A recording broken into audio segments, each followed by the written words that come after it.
Namaskar. Swagatam. We would like to welcome you all on behalf of AYUSH SAMRIDDHI International Webinar Series. Due to your blessings, cooperation, guidance, and mentorship, we have been able to achieve 455th milestone today. Thank you. We are grateful to you all. I welcome Vishnu Prasad Sharma ji, Madan sir, Agnihotri sir, Prajapati ji, and our expert speakers of the day, Kamini, Dhiman ji, Namaskar. Trapti, Agarwal ji, Namaskar. Next, with us today, we are having our great speaker of the day, Kamini ji. So without wasting much time, I would like to request Professor Vishnu Prasad Sharma ji for his welcome blessings. Namaskar. Good evening to everybody. Respected Professor Sanghavalaji, Professor V.K. Agnihotri, respected Dr. Prajapati, guest, eminent speaker, ladies and gentlemen. I, Professor Dr. Vishnu Prasad Sharma, welcome all of you to this evening webinar on Progeny 5P of Ayurveda. It is an important subject.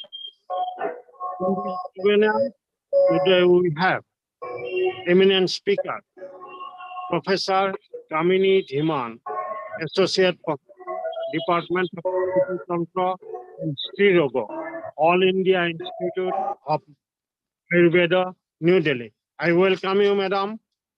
Next, I want to welcome Dr. Trapti Agarwal, Pran Pramukh Garbha Sanskar Prakalp, Aragya Bharati, New Delhi. I welcome you, madam. Next, Dr. Joshi, Managing Director from Pune. I welcome you, sir, to this evening webinar. Next, I want to welcome Vaidya Parul Joshi, Principal, Sri Bala Hanuman Mahavidyalaya, Gandhinagar. I welcome all the eminent speakers, distinguished guests, ladies and gentlemen, to this evening important webinar on Progeny 5P of Ayurveda. Thank you. Over to Pravanji. Namaskar. Thank you, sir. Thank you very much. Prajapati ji, Vaidya PK Prajapati ji, are you in stable condition? He is on the move at present. I would like to request Professor Madan sir for his initial blessings, and then Agnihotri ji, and then start the program with Kamini ji. Madan sir. Pavanji, namaskar. Thank you for bringing us all together on yet another important event. You've been holding us all together. Despite your move from Calcutta to Bhopal, you continue to seamlessly hold us all together. So thank you very much. Agnihotri Pranam ji, Vishnu Prasad ji, Pranam ji. Pranam, sir. Very happy to be driven in this event by Prajapati ji, who wished us to have this very important theme on Ayurveda for millennials. We need to keep this Ayurveda spirit alive and growing. So we welcome deeply Prajapati's initiative and taking the message of Ayurveda to the younger generation.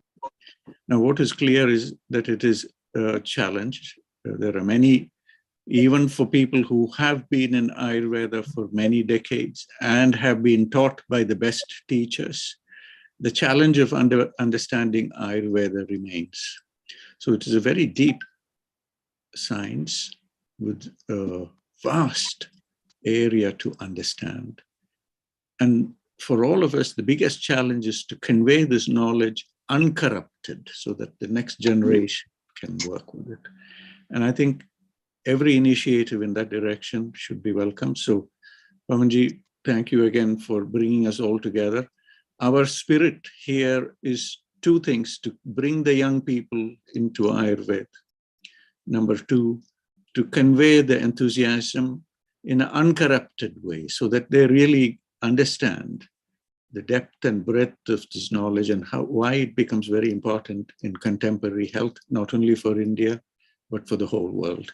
So with those few words, Pawanji, we are once again grateful that all these stalwarts have joined us today to share their wisdom on that very specialized area where life begins and how we can achieve the best of health and future health by taking care of those principles that are so well described for creating healthy progeny. We have discussed this in our platform in many, many occasions before, and we are very happy that Kamini ji is here with us, Parul ji is here with us, and so many others are here with us today.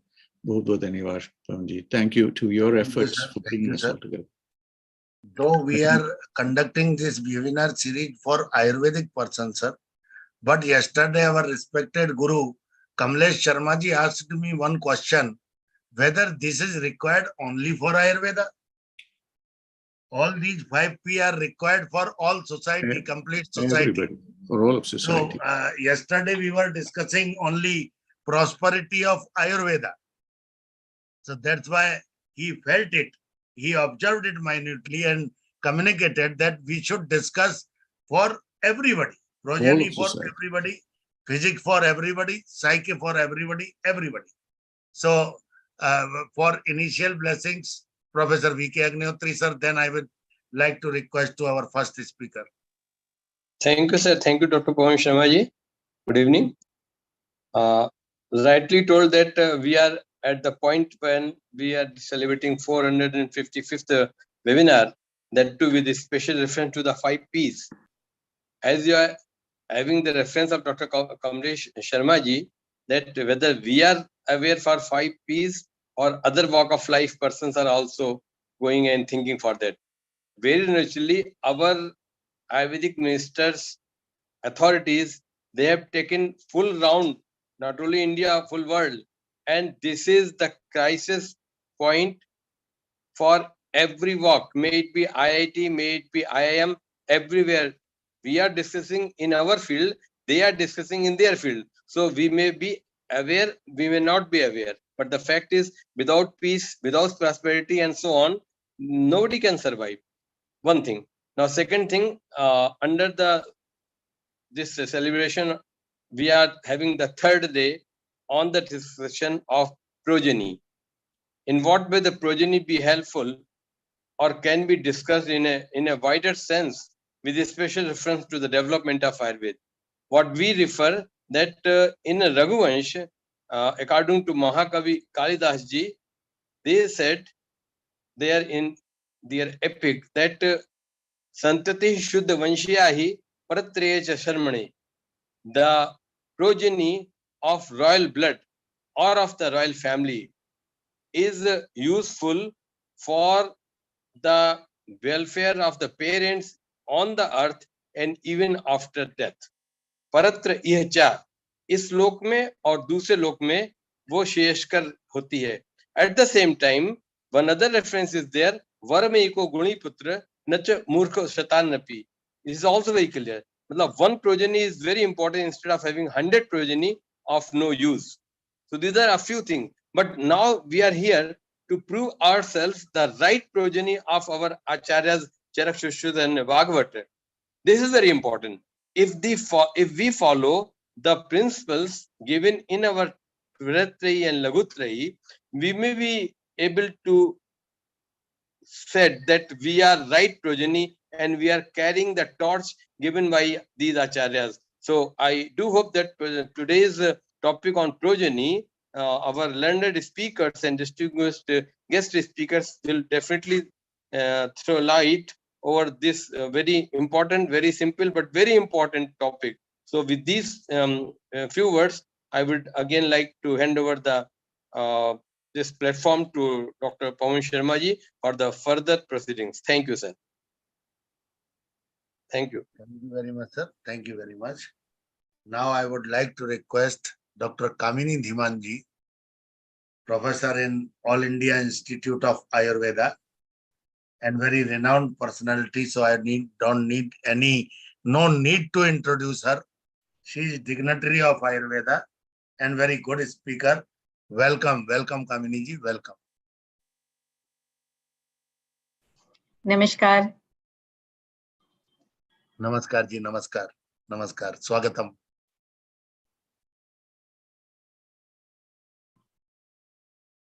Should I start? Yes, yes, welcome. Yeah. Respected Vishnu Prasad Sharma ji, Madan ji, VK Agnihotri ji, and today we are with us Dr. Prajapati ji also, and above all पवन जी, हमारे बड़े भाई, कभी भी याद कर लेते हैं हमें, कभी भी बुला लेते हैं हमें, बहुत अच्छा लगता है, पूरे हक के साथ बुलाते हैं. एंड इस प्लेटफॉर्म पे मैं तो इरेगुलरली रेगुलर ऑडियंस हूँ, मतलब आती हूँ बट इरेगुलरली रेगुलर, कुछ दिन छोड़ के फिर आ जाती हूँ, कुछ दिन छोड़ के फिर आती हूँ सुनने, तो इरेगुलरली रेगुलर. और कई बार ये होता है कि छूट जाता है सेशन, तो लास्ट में अग्निहोत्री जी के कमेंट्स जरूर मैं सुनती हूँ. मैं I am very much fan of him, Agnihotri ji. Thank you ma'am, thank you. इस हिसाब से पूरे सेशन का सारांश बता देते हैं, तो वो सुन के भी लगता है कि नहीं, 3 घंटे का जो हमने मिस किया, हमने 10 मिनट में हमें तो वो मिल गया. तो हमेशा मैं सारांश जरूर सुनती हूँ जो आप बताते हो अग्निहोत्री जी, और बहुत अच्छा लगता है मुझे कि जो भी आप पूरा बताते हो कि क्या टॉपिक था and what was the conclusion, what was the discussion. It is really good to listen you Agnihotri ji.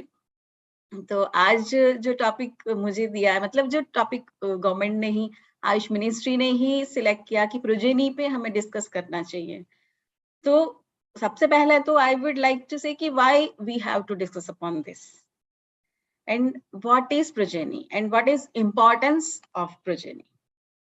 Progeny is important in everybody's life. Everyone, जो भी व्यक्ति संसार में है, उसे कुछ ऋण अपने अदा करने हैं, पितृ ऋण अदा करने हैं, देव ऋण अदा करने हैं. उसके लिए आयुर्वेद शास्त्र में बोला है कि he should have his progeny. I cannot say he and her, यानी कपल जो है उसको एक प्रोजेनी होगी तो वो अपने सारे ऋण जो अदा कर सकते हैं. And when it is discussed in Ayurvedic classics, it is always mentioned that they should be in excellence. श्रेष्ठ संतान, श्रेष्ठ संतति होना चाहिए. And how we can have, कोई भी चीज हम लेते हैं, सिलेक्ट करते हैं, हमेशा देखते हैं कि हाँ ये ऐसा होना चाहिए, ऐसी होनी चाहिए, बहुत अच्छा होना चाहिए हमें, तो why not for progeny. And this is the high time that we have to make aware people that how they can have excellence of their progeny. Because nowadays lot many people are busy in their daily routine or to earn money or other things, not focused upon this thing that pregnancy is nowadays by chance in lot many cases. Ayurveda says it should be of choice. Even from the selection of the life partner, it is mentioned in Ayurvedic classics that partner should be of choice. And who should be selected, that is also mentioned. And the aim was how we can have best progeny. That was only the aim. And by that selection, this way you can have best progeny. And very minutely, everything is mentioned in our classics, that even at the time of sexual act, what should be the manasthiti, what should be the position, कौन सा पैर पहले उसमें रखना है शैया में. इतनी छोटी छोटी बातें जो है शास्त्र में बताई. क्यों बताई? Just to have excellence in progeny, just to have preventive aspect. If we see 70-80 years back, अगर हम देखते हैं तो previously females were having more than we can say 10 kids or 15 kids, 20 kids, and everyone, females were having lot many capacities to do each and every work, physical, mental, everything. Nowadays we are having lot many facilities, but ability to do work, physical ability, mental ability are being decreased. Why it is so? There must be some cause. बहुत सारी machines आ गई हैं, बहुत कुछ है, even then we don't have time. तो अमिताभ जी जैसे बोलते हैं ना, कुछ दिन तो गुजारो गुजरात में, तो मैं अपने पेशेंट्स को बोलती हूँ कुछ समय तो निकालो अपने लिए. Females should have time for themselves. कुछ समय अपने लिए निकालना जरूरी है to self interrogation. ऋतु क्षेत्र अंबु बीज जो गर्भ संस्कार की बात मेरे आने वाले स्पीकर्स बोलने वाले हैं, उसमें एक क्षेत्र स्त्री जो है बहुत बड़ा इंपॉर्टेंट एस्पेक्ट है in the aspect of progeny, because that progeny स्त्यायते अस्याम गर्भयति स्त्री, उसमें गर्भ ठहरता है, उसका पालन पोषण इवन आफ्टर डिलीवरी उसका पालन पोषण is focused by mother, by female. Responsibility is great upon her. So इस साल जो विमेन डे का जो थीम था that was empower the women, empowerment of the women. Why it was needed? क्यों ऐसा सोचा गया कि उनको हमें empower करने की जरूरत है फीमेल्स को? Because it is needed. Physically and mentally females should be empowered. They should give time to them. After that only they will have healthy ovum, healthy her reproductive system, and she will be able to hold that fetus or growing baby inside her womb. That is the beauty of her body, but that beauty should be maintained by proper attention by her own self. And in Ayurvedic classics, lot many charya are mentioned. Ritu charya, din charya, Rajaswala Paricharya, Garbhini Paricharya. What was the aim of this? Aim was of to cure that woman, take care of that woman, and to take care of her kid. जो उसकी संतति है वो श्रेष्ठ हो. क्यों हो, कैसे हो? जिस घर में आपको रहना है वो घर ही सुंदर होगा तो आपका मन सुंदर होगा. Like that. If female's body is healthy, she is not having any problem, then only her progeny will have good qualities. And these good qualities at last is helpful in healthy nation. श्रेष्ठ देश तभी होगा जब progeny उसकी जो है श्रेष्ठ होगी. अभी नवरात्रि चल रही है, आज से शुरू हुई है, और नवरात्रि के पहले ही दिन प्रोजेनी की बात कही है. स्त्री स्वास्थ्य की बात हम लोग कर रहे हैं, जो एक नारी शक्ति के दिन है. नारी शक्ति की हम पूजा करते हैं इन दिनों, ठीक है. तो उसमें एक बात ये है कि व्रत किए जाते हैं. क्यों व्रत करते हैं? What is needed? लंघन विल मेक हर शुद्ध, शरीर शुद्धि मन शुद्धि होती है. दूसरा, व्रत अगर किया है तो उसमें जो खाने के लिए खाद्य पदार्थ इंडिकेटेड है हमारे बुजुर्गों द्वारा या जो हमारे बुजुर्ग पुराने समय के लोगों द्वारा, लाइक सिंघाड़ा अगर हम बोलते हैं, तो what is the quality of सिंघाड़ा? पित्त शमन करता है. ये समय शरद ऋतु का चल रहा है. This Sharad Ritu is of the period of पित्त संचय. पित्त संचय शरीर में हुआ है. Reproductive system has to work during reproductive age group. That duration is also of the pitta kala of that female. And during that pitta kala, if there is pitta sanchay, she may have some menstrual problems. She may have to face problems related to her reproductive systems. So to avoid those problems in pitta sanchay kala, this pitta shamak khadya dravya are mentioned during this fasting period.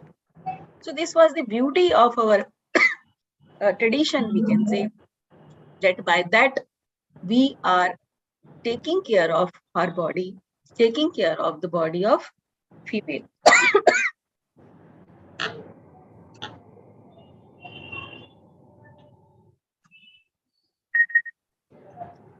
इसके अलावा शारीरिक के साथ साथ मानसिक स्वास्थ्य is very much important while having conception or while during pregnancy.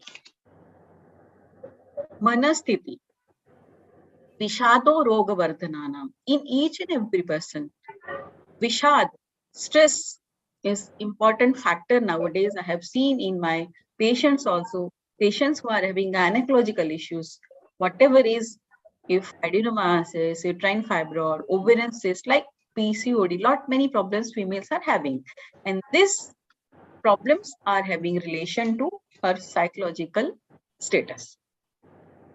So Vishado Roga Vardhanana. And in those conditions, we have to take care of her manasthiti. So physical as well as mental health of the female during different phases of her life, menarche to menopause, adolescent phase, Ritu Charya, yeah, Garbhini Paricharya, those are all, everything is mentioned to have healthy females. And by that, indirectly, we are taking care of our progeny. We are taking care of our progeny during, by advising these things to that female. And now, ahar, what ahar she is taking. Nowadays, everything is available in each and every season. We are consuming each and everything in each and every season. It was not like that. Ritucharya is mentioned in Ayurveda classics. In specific Ritu, specific things are mentioned, and those should be consumed only. Why it is mentioned? That are also to have preventive aspect. So this is the high time to focus upon preventive aspect. बीमार होने से पहले आयुर्वेद का पहला M जो है स्वास्थ्य से स्वास्थ्य रक्षण, उसके ऊपर हमें फोकस करने की जरूरत है. How we can have, how can we save females, उसका जो डिजीज जो है उसको ना हो, उसके लिए we have to make them aware. So awareness is very much important, and for that we can advise aahar vihar and all the चर्या जो हमारे आने वाले स्पीकर्स बताने वाले हैं. वो उसमें आहार वो क्या करता है, बल वर्ण ओज उसको बढ़ा. बल वर्ण ओजसा, एक व्यक्ति को देखकर हमें पता चलता है कि उसके फेस पे कितना ओज है. How much oj is there on the face of that particular person, and that indicates what is his or her lifestyle, which type of diet she is consuming. Bal, how much strength, physical, mental he is having, that is also dependent upon her.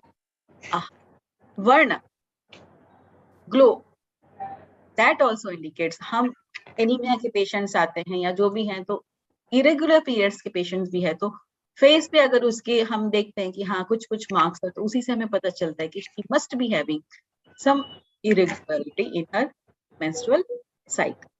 तो इस प्रकार से हम उसको assessment करके तो we can advise her dietary advice.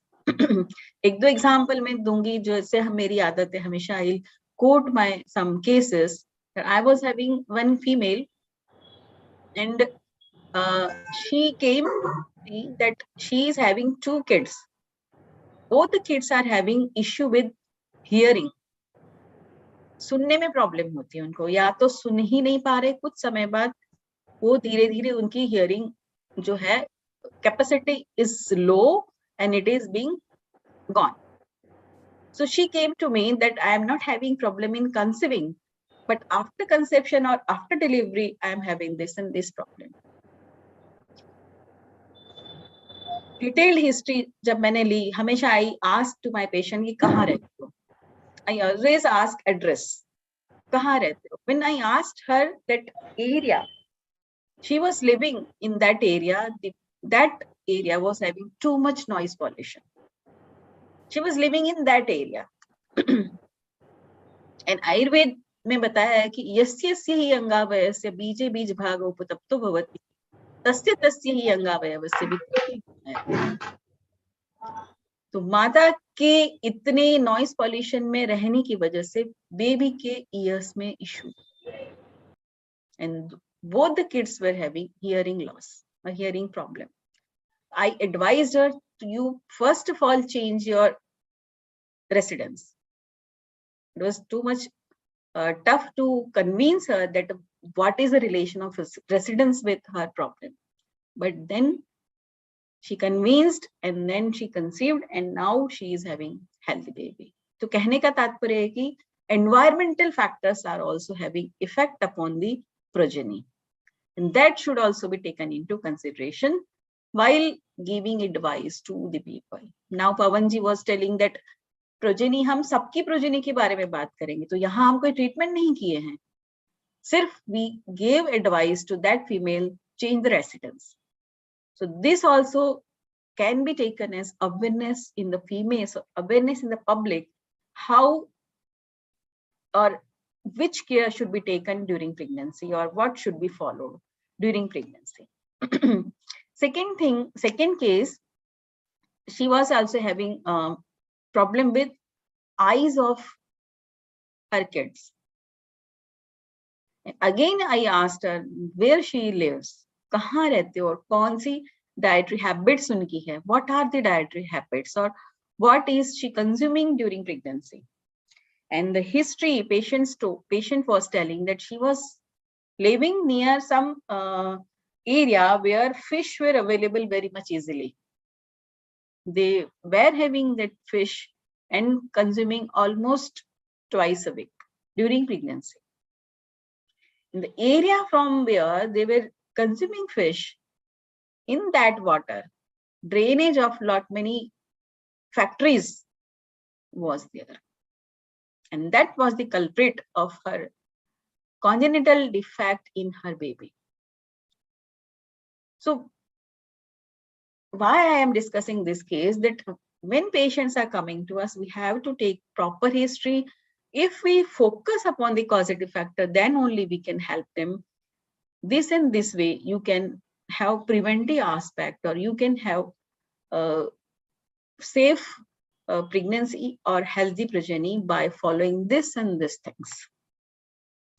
And third thing, that when patients comes to me, I always do counseling of couple, because atmosphere at family or family background is also important when she is having pregnancy, and that is also having effect upon our coming progeny. This ये तो बात हो गई कि during pregnancy what and what should be taken care. उससे पहले मैंने बताया कि prior to pregnancy. Now after delivery also sometimes kids are having issues. To have healthy progeny depends upon the how upbringing was done of this progeny. Growth and development depends upon ahar, vihar and environment or psychological status. Nowadays, what is happening, that previously when we were kids, during those days, kids were not very much familiar to parents. डरते थे parents के आगे जाने से. नहीं, parents के room में कैसे जाना, उनसे बात कैसे करनी. Mother was mediator in between kids and father. Like that we can say that ऐसा था. धीरे धीरे समय बदलता गया. Now time is changing. Now father are taking care of kids. Sometimes females are working females, and in those cases they are not having time to give their kids. In nuclear family systems, females don't have much knowledge and much time to take care of their kids. In those cases also they are being neglected, and then due to loneliness, kids are developing lot many problems, lot many issues with their health. गर्भ संस्कार तो हम करेंगे, हाँ baby हुआ, delivery भी हुई, लेकिन उसके बाद उसकी अपब्रिंगिंग में भी बहुत ज्यादा समय जो है वो देना पड़ता है. अगर ये समय नहीं है, नहीं दे पाएंगे तो why? I always tell my patients that why you are earning money, for whom you are earning money. If you are not having time to give your kids, what will you do with that money? If you are not having time to give yourself, then why you are earning money? So समय बहुत बड़ी समस्या हो गई है आजकल के जमाने में. तो that counseling also I do always to my patients. कि इस प्रकार की काउंसलिंग अगर हम करते हैं या अवेयरनेस पेशेंट्स में लाते हैं या उनको समझाते हैं, तो देन वो हेल्दी बेबी या हेल्दी प्रोजेनी जो है उनके अंदर वो आ सकती है. एंड रही बात की कौन सी प्रॉब्लम्स जो है फीमेल्स को हो सकती है और कहाँ वो उसको हमें सेव करना है, तो दैट डिपेंड्स अपॉन, अगेन जैसे मैंने कहा कि उसकी डाइटरी हैबिट्स, उसकी psychological status, environmental factors, everything यार एक से दूसरी, दूसरी से तीसरी कड़ी जुड़ती जाती है। तो वहां हमें उसको पूछकर, उसकी केयर करके अगर हम उसको संभाल सकते हैं, उसका क्षेत्र जो क्षेत्रम स्त्रिया प्रहर्षिणी, ऋतु क्षेत्रम, वो बीच में क्षेत्र कहा तो स्त्री का पूरा शरीर आता है, नॉट ओनली गर्भाशय, उसके पूरे शरीर, सारे सिस्टम्स जो है वो हमें उसकी टेक केयर करना है। क्या उसको माल नरिशमेंट है, क्या ओवर नरिशमेंट है, अपतर्पण हो रहा है, संतर्पण हो रहा है, that should be asked. And what is her daily lifestyle and what type of food she is consuming, that is also very much important. क्योंकि जैसे मैंने कहा कि हर सीजन में हर कुछ अवेलेबल है, हाँ अवेलेबल है, they can consume, but seasonal regime is important to advise to that female कि इस सीजन में आपको ये लेना है, इसमें आपको इससे बचना है। अगर हम उसको बताते हैं तो वो ज्यादा उसके लिए इम्पोर्टेंट रहेगा। तो ये मैंने थोड़ा थोड़ा जो है अपने हिसाब से बता दिया है कि हमें क्या क्या करना है और क्या क्या कर सकते हैं। तो बाकी मुझे लगता है कि मेरे आने वाले स्पीकर्स कुछ ज्यादा इसके बारे में बताएंगे। तो इंट्रायूट्राइन लाइफ, एक्स्ट्रायूट्राइन लाइफ और प्रिवेंटिव और क्यूरेटिव एस्पेक्ट्स शॉर्ट में मैंने अपना व्यू बता दिया है, क्योंकि बहुत बड़ा वास्ट टॉपिक है, इस पे अगर बताने लगे तो 2-3 hours it can take, but we are having some 2 hours and what very good speakers you have selected, तो वो अपना व्यू रखेंगे और बाद में अगर कोई डिस्कशन होगी तो I will share my views. Thank you so much. Thank you, Kamini ji. Thank you very much. In brief, you have explained everything. Very nice. Very nice. You are really inspiring as always. Great. Great. Thank you. Madan sir, Prajapati ji, अरे प्रजापति जी को मैं वो कामिनी gate जी के बाहर, कामिनी जी बहुत बहुत धन्यवाद। You have touched on वो the ancient concepts. आपने जो अब जो चल रहा नवरात्रि की बात आपने जो बताया, the connection with पित्त is a very interesting connection जी, बहुत बढ़िया। अब हमारी तरह डीएनए वाले पूछेंगे इसमें कुछ डीएनए भी लगा सकते हो कि नहीं? वो बिल्कुल, आई विल शो यू, अभी चैट बॉक्स में डाले एक रेफरेंस की स्ट्रेस को कैसे क्वांटिफाई करें जी। Yes. अब हमारी ये जो बाल है ना जी, बाल लेके इसके अंदर there is a standardized procedure for measuring stress hormone, cortisol. Yes. So we can actually take अगर for women आपने जो बताया कि noisy environment, ठीक है ना जी, noisy environment और physiological effect आ रहा है इसमें, इसको कैसे objective measurement कैसे करें जी? So that is also available now. एक simple measurement है बाल के अंदर cortisol measurement. We are seeing ways in which we can link Ayurveda with modern contemporary science, ठीक है ना जी? और आयुर्वेद की जो समझ इतनी गहरी समझ है कि आपके पास ऋतु के अनुसार you have many things, ऋतु संधि के बारे में आप लोगों के पास इतनी समझ है. We need to bring this together. Our last point ji, intrauterine growth और stress, mother के ऊपर stress, उसके ऊपर भी आजकल डीएनए वाले उनके हाथ लगा रखा कि कहाँ कौन कौन सी जीन के ऊपर मेथिलेशन करके एक मॉडिफिकेशन आती है और इतनी शानदार चीज which is completely consistent with Ayurveda की समझ. So we want to thank Prajapati ji and all of these people. One point is a gut-brain relation is also very much important in each and every one. And that's also mentioned in Ayurvedic sciences, and it is also important in health viewpoint.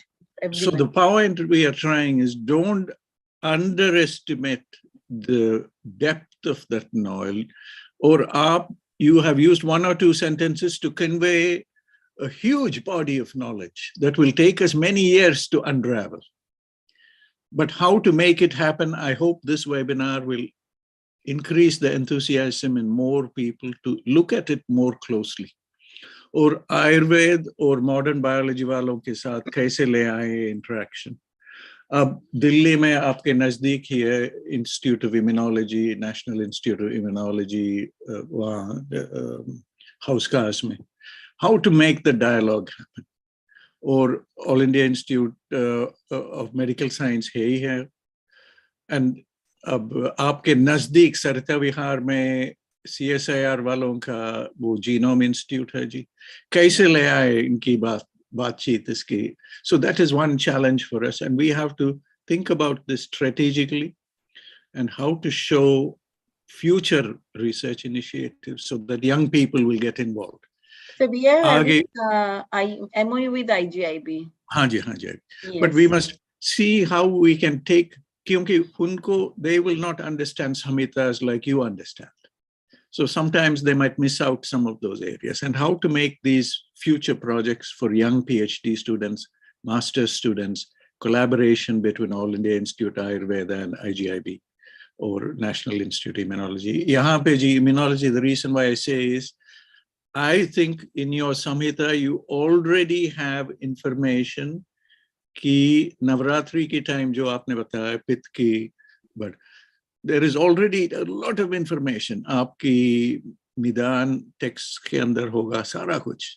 But we are not able to connect with our researchers. And this is one thing we will discuss, Kamini ji.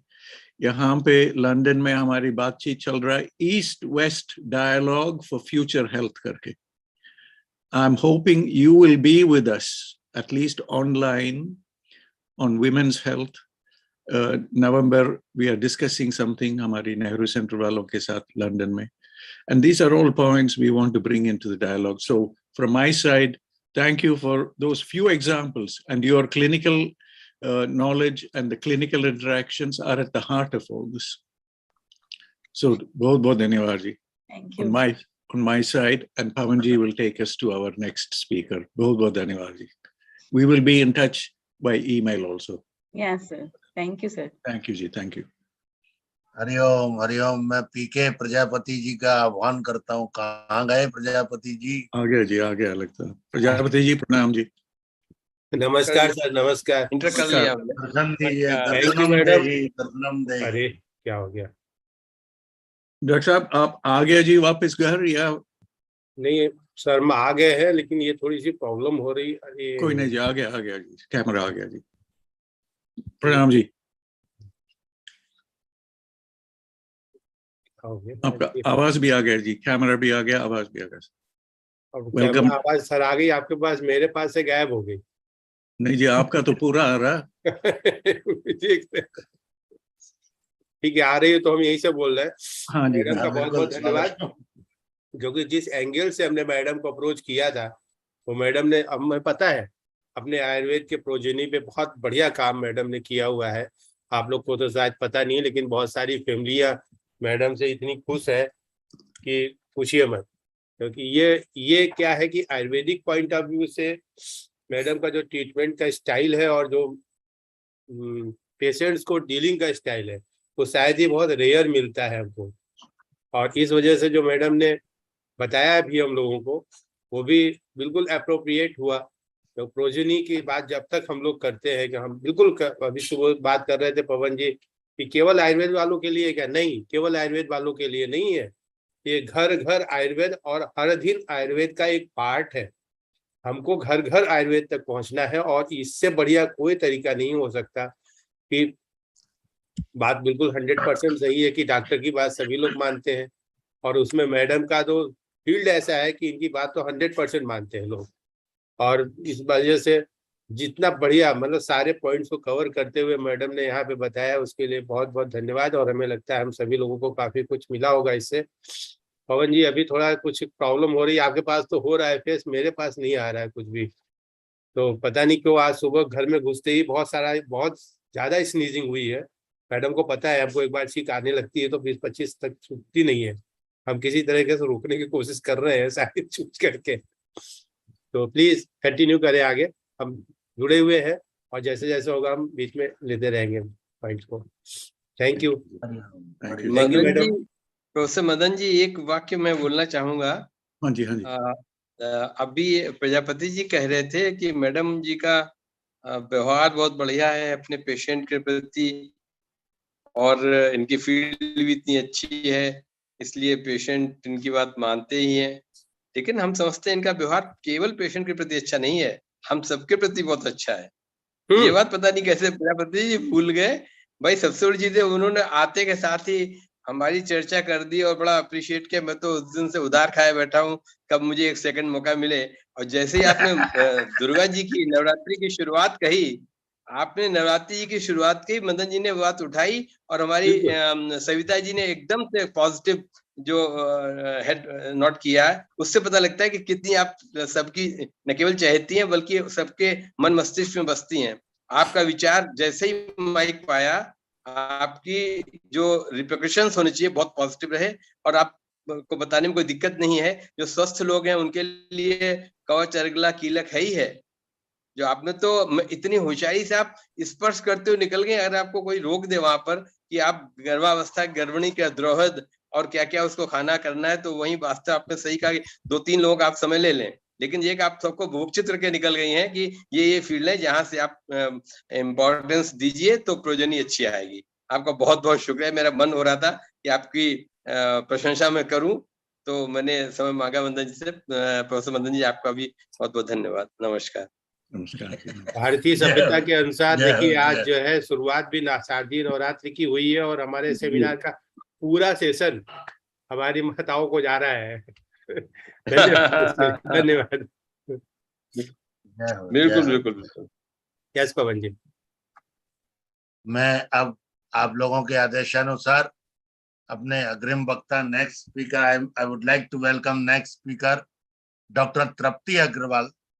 She is project head Garbh Sanskar project of Arogya Bharati, a great organization from New Delhi.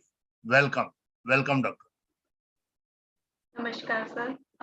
नमस्कार ma'am sir, Madan sir, Prajapati sir, Agnihotri sir, सभी को मेरा सादर प्रणाम। मैं अपना topic शुरू करती हूँ।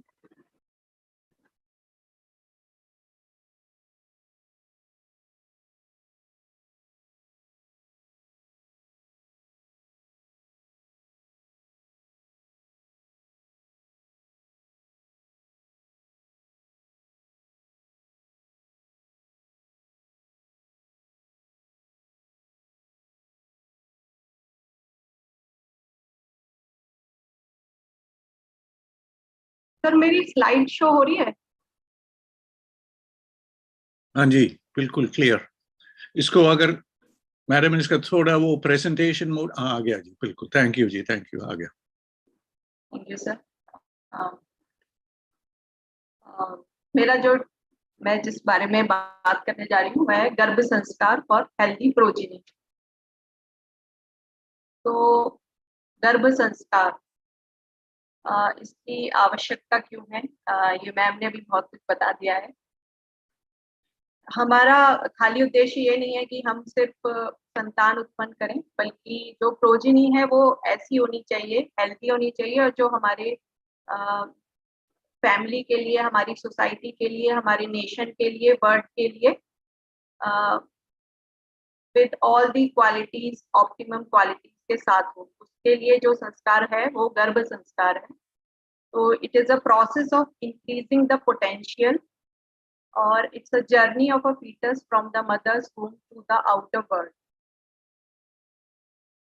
तो जो आयुर्वेद में बात कही गई है वो है सुप्रजा या श्रेयसी प्रजा की। And the concept of plant pregnancy जो है वो भी हमारे आयुर्वेद में बताया गया है। और प्रेगनेंसी हमेशा बाय चॉइस होनी चाहिए and not by the chance. And सुप्रजा क्या है? Is a child with optimum physical, psychological, intellectual and spiritual health. और जो गर्भ संस्कार है, एक्चुअली आयुर्वेद में कहीं गर्भ संस्कार करके टर्म नहीं है। जो एक्चुअल टर्म है दैट इज गर्भाधान संस्कार, जिसे हम प्री कंसेप्शनल केयर से कोरिलेट करते हैं। और दूसरा है गर्भिणी परिचर्या, जो हम एंटीनेटल केयर, जब वो प्रेग्नेंट हो जाती है फीमेल, तब जब उसका आगे का जो रेजिम और कोड ऑफ कंडक्ट उसको फॉलो करना होता है, उसके लिए हमारे यहाँ गर्भिणी परिचर्या या एंटीनेटल केयर वो पूरा बताया गया है। These are गर्भ संभव सामग्री, ऋतु, क्षेत्र, अंबु, बीज, जिसपे हम पहले भी बात कर चुके हैं अभी।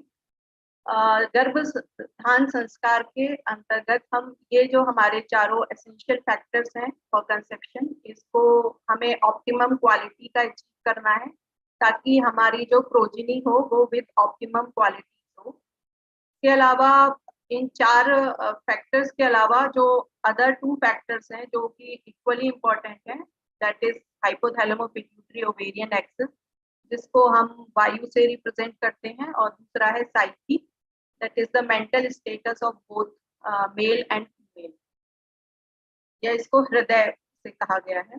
और तो इसको अचीव करने के लिए हमें गर्भ संस्कार की आवश्यकता है।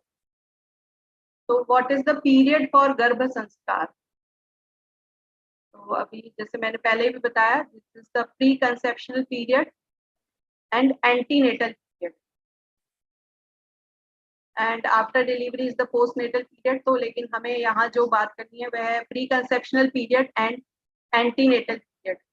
Pre conceptional period starts with the willingness of the male and female for the pregnancy or the conception till the achievement of conception, and after conception till the delivery is the antenatal period. So preconceptional period is the time required by the individuals to achieve desired health outcome in preparation for the pregnancy, and it is for both male and female. जो हम इसमें संस्कार करते हैं, जो भी उसको therapy प्योरिफिकेटरी procedures करते हैं, जो डाइट और मोड ऑफ लाइफ बताते हैं, वो मेल और फीमेल जो कपल है उन दोनों को फॉलो करना होता है। Then after conception antenatal period is for the female, that pregnant female, और मेल का भी उसमें पार्टिसिपेशन है कि वो अफेक्शन और लव शो करे अपनी वाइफ के लिए, अपने जो ग्रोइंग फीटस है मदर, उसमें उसके साथ बातें करे, टॉक करे, क्योंकि 6 मंथ के बाद वो उसको सुनने लगता है।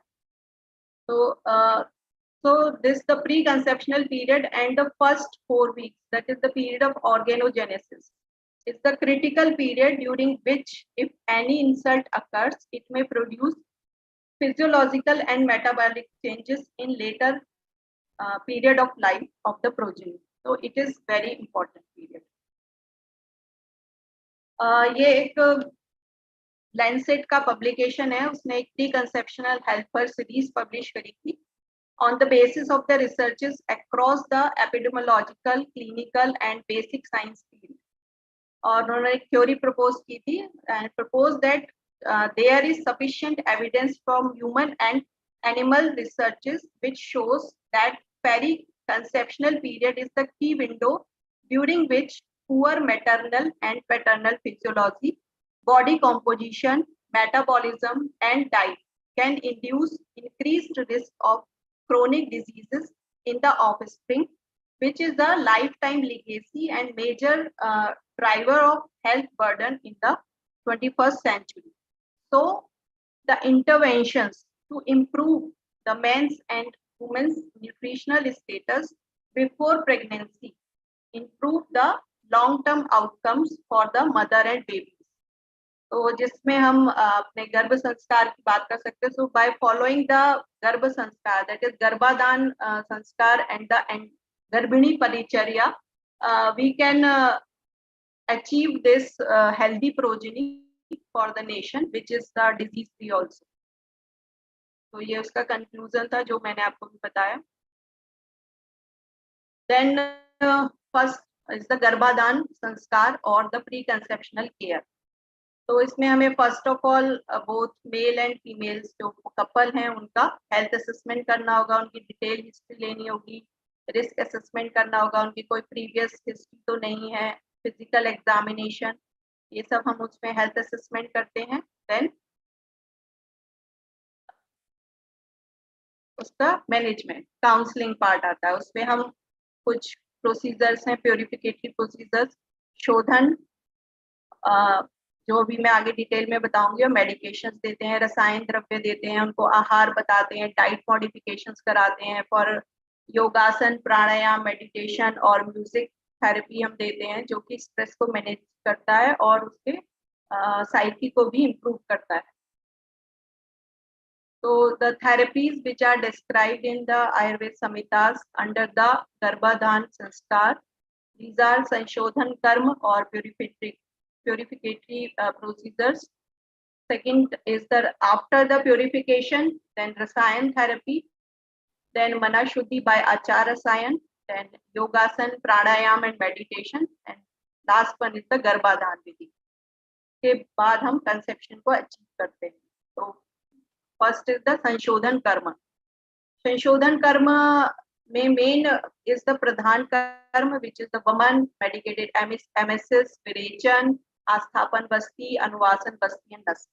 विरेचन is the medicated purgation, Asthapan Basti is the medicated enema, which is mainly decoction based. Anuvasan Basti is the medicated enema, which is oil or sneha based, and Nasya is the medicines given through the nasal, which further stimulate the HPO axis. So इस प्रधान कर्म से पहले हम कुछ पूर्व कर्म करते हैं.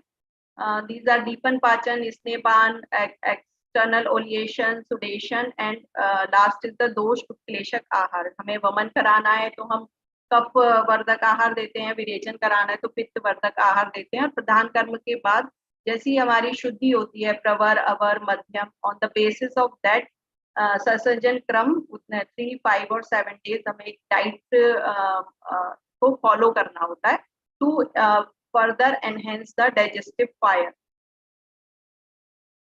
देन रसायन थेरेपी में हम ड्रग्स ऑफ जीवनीय ग्रहण, प्रजा स्थापन गण, जो कि हमारे टेक्स्ट में बताई गई हैं. उसके अलावा कुछ औषधि हो गए लाइक आमलकी रसायन, शतावरी रसायन, शतपुष्पाकल्प. ये हम फीमेल को जो डिजायर रखती है प्रेगनेंसी के लिए उनको बताते हैं. देन मेल्स में आमलकी रसायन, अश्वगंधा, शिलाजीत, फलगृत और कुष्मांड रसायन. Then Mana Shuddhi by Achar Rasayan. It leads to modification in personal and social behavior and development of good general and mental health of the couple. Then Yogasan, by following the Yogasan, Pranayam and meditation, it promotes general relaxation, reduces anxiety, stress and depression, and it helps in clean thoughts, provocation and endeavors. Then Garbhadhan Vidhi. So the period for conception is Ritu Kal, that is the ovulation period around the ovulation, which is the 12th to 16th day of a normal menstrual cycle. Then Ahar for the male. Ahar should be more rich in Ghrita and Sheer, Shali, Shashtik rice, Ashwagandha, Amlaki, Yashki Madhu, जो हमारे मधुर आहार द्रव्य हैं, मधुर गण के, वो हम mail को देंगे. देन फीमेल को तेल, माश, तिल, जो गुरु हैं, स्निग्ध हैं और समवट उष्ण हैं, ऐसे द्रव्य हम फीमेल को देते हैं. तो ये आहार लेंगे. Then vihar in pleasant place and environment.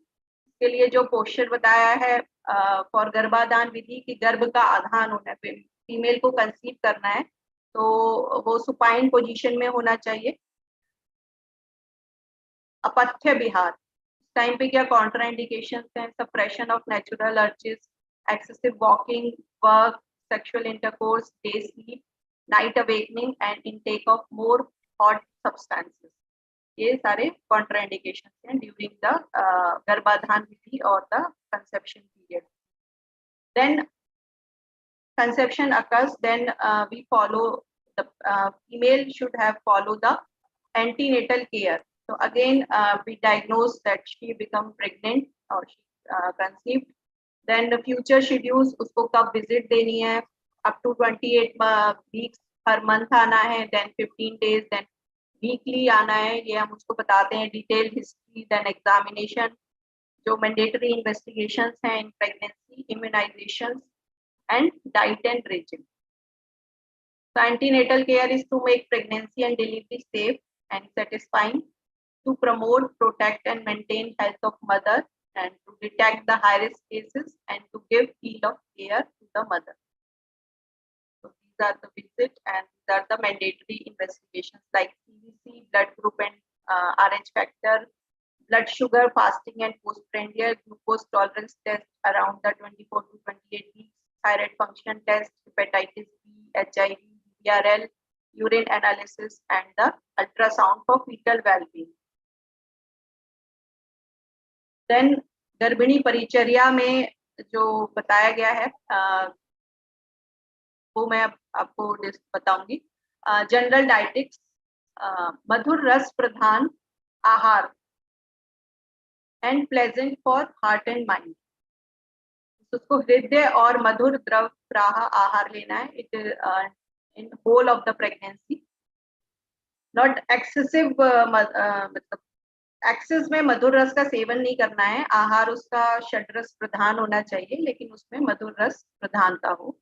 Priority for liquid diet and it is for first 3 months because हमारा कंसेप्ट है कि फर्स्ट 3 months में जो गर्भ है वो द्रवीभूत होता है, तो सामान्य से सामान्य की वृद्धि होती है. उसके अलावा उस फेज में फीमेल को नॉजिया, वॉमिटिंग ज्यादा रहता है, उसको फीलिंग होती है, लॉस ऑफ एपेटाइट. तो वो थोड़ा थोड़ा liquid diet in the form of milk, क्योंकि milk is a whole diet, वो उसको लेते रहना चाहिए. Unctuous food substances like milk, ghee, honey, butter, etc. Food substances should be medicated with appetizer, ताकि वो अच्छे से उसको का पाचन हो सके. Food should be taken in appropriate time and quantity. उसको एक समय पे लेना चाहिए और appropriate quantity में लेना चाहिए. Starting के first 3 months females जो है small and frequent meals ले सकती हैं. बाद में भी उन्हें ऐसे ही लेना चाहिए, क्योंकि एक्सेसिव ईटिंग के बाद उनको gas formation, heartburn, heaviness in abdomen, ये सारी प्रॉब्लम्स देखने को मिलती हैं.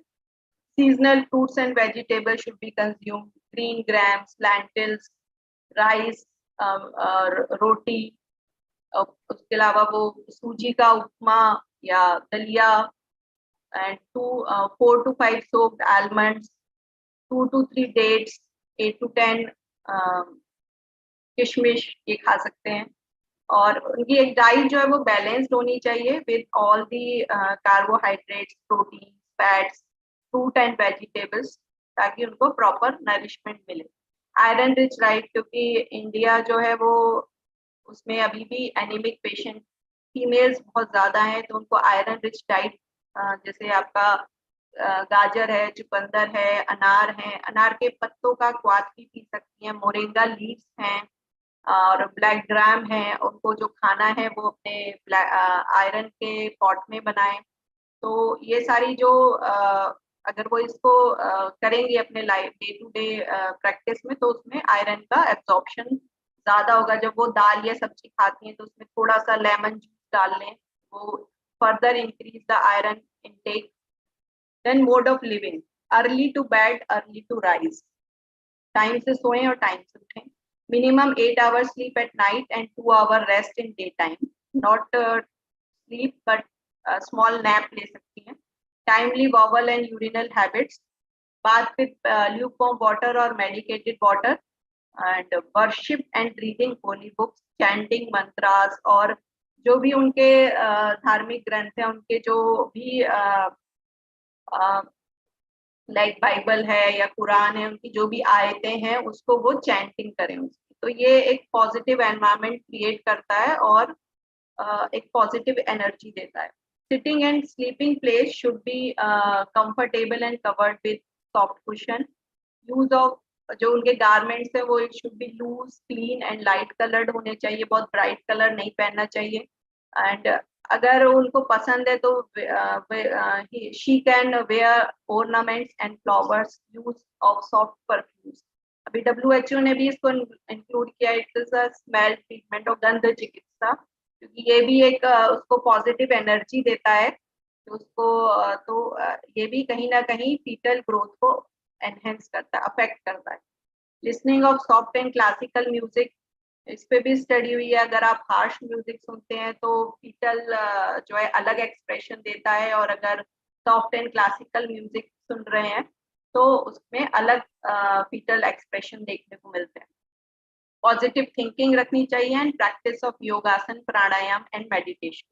ये तो जनरल डाइटिक्स हैं। इसके अलावा आयुर्वेदा में special dietetics, month wise special dietetics बताया गया है एज पर द ऑर्गेनोजेनेसिस।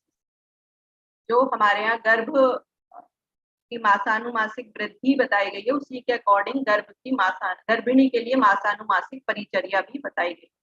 तो इन फर्स्ट 3 मंथ्स में non sweet cold liquid diet लेना है, medicated, non-medicated milk, medicated milk, milk with honey and grita. 4th month में butter extracted from milk or butter and rice cooked Shashthi milk को अपनी normal diet के अलावा ये उसको एड ऑन करना है अपनी डाइट में। ऐसा नहीं है कि सिर्फ यही हर महीने डेली खाएगी, ये उसको लेना है, पर उसकी जो नॉर्मल डाइट है वो अपने टाइम पर उसको लेना है। 5th मंथ में ग्रित with milk and meat of wild animals ले सकते हैं, कुक्ड षष्ठी राइस विथ मिल्क, क्योंकि इस टाइम जैसे 5th मंथ में हमारे बताया कि मांस और शोणित की अधिक वृद्धि होती है, तो इसीलिए शायद जंगल प्राणियों का मांस है, दूध घी के साथ है, ताकि वो प्रोटीन की जो वहाँ आवश्यकता है वो फुलफिल हो।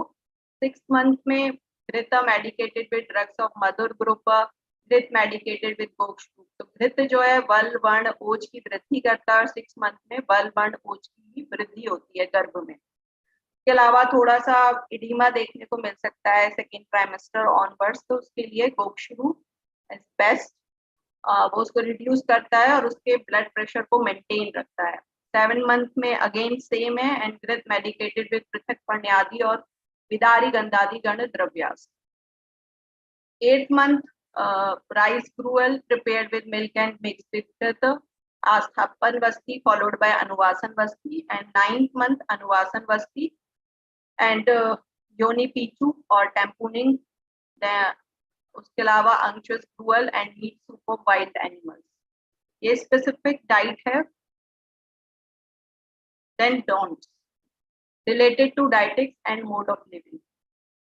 Dietetics में fasting for long times, frequent and excessive eating, stale food, fast food, dry food articles like chibda, bhel, excessive meat, pungent, sweet, sour, salty, spicy, packed foods, excess intake of papad, pickles, fruit with milk. ये नहीं लेना चाहिए। इसमें देखा गया कि जो लोग बहुत ज्यादा milk fruit and milk shake लेते हैं उनके बच्चों में एलर्जिक डिसऑर्डर्स काफी देखने को मिलते हैं।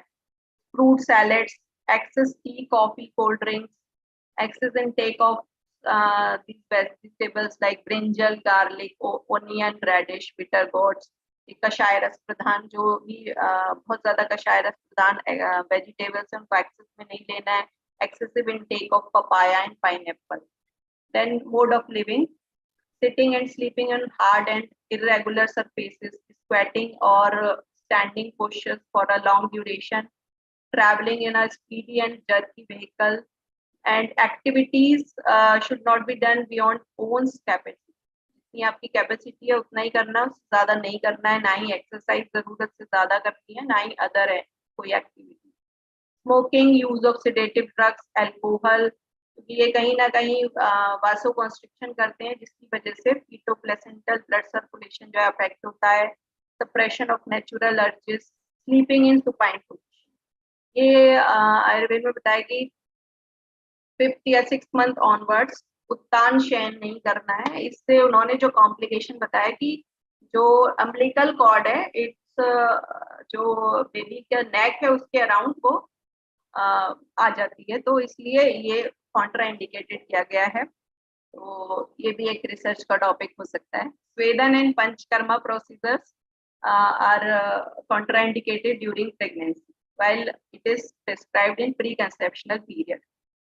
Looking, hearing or reading things which create fear, terror, strain, stress conditions, worry, anger, grief, इन सबसे दूर रहना है। लोनली प्लेसेस में और ऊपर छत से पीपिंग फ्रॉम द टेरेस, ये सब नहीं करना है। देन योगासन एंड प्राणायाम, तो इनके बेनिफिट्स क्या हैं? It reduce the mental stress and anxiety, increase the satisfaction and concentration of the female, reduction of pregnancy related pain like backache, lumbar pain, कई बार पेशेंट को abdominal pain भी होता है, improves quality of sleep, increase happiness and enthusiasm and improve the birth outcome.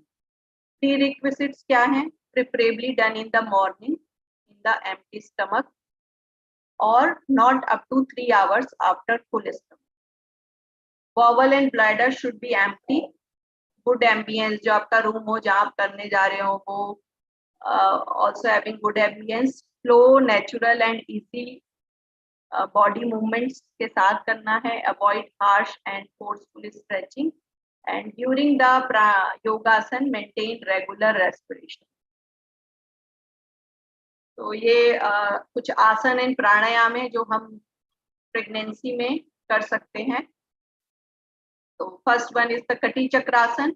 ये हम 1 to 9 month कर सकते हैं. to increase flexibility and relieve pain of lumbar and back muscles, relieves physical strain.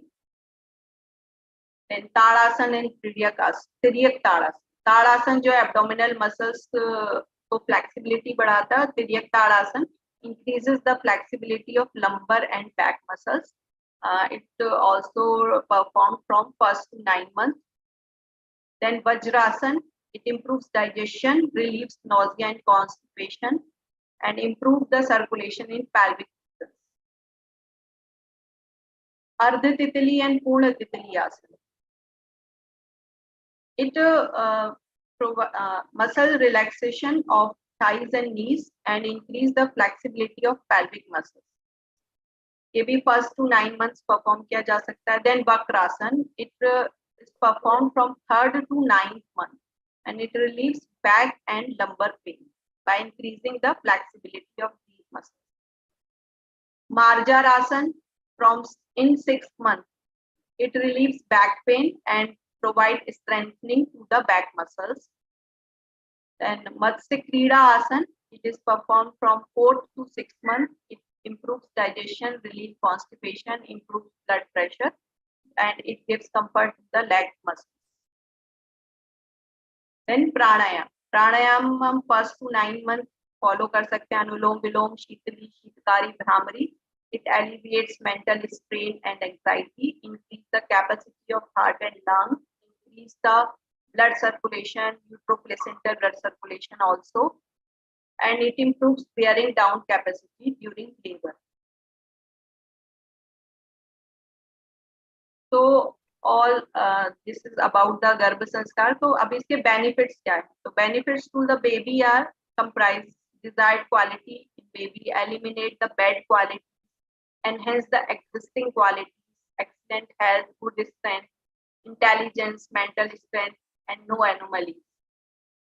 To the mother experience the joy of pregnancy and make it a memorable journey. Disease-free pregnancy without complications ensures natural and safe delivery and better postnatal recovery. And to the society, it ensures the future citizens are healthy, intelligent, and physiologically fit, culturally and morally rich. Thank you.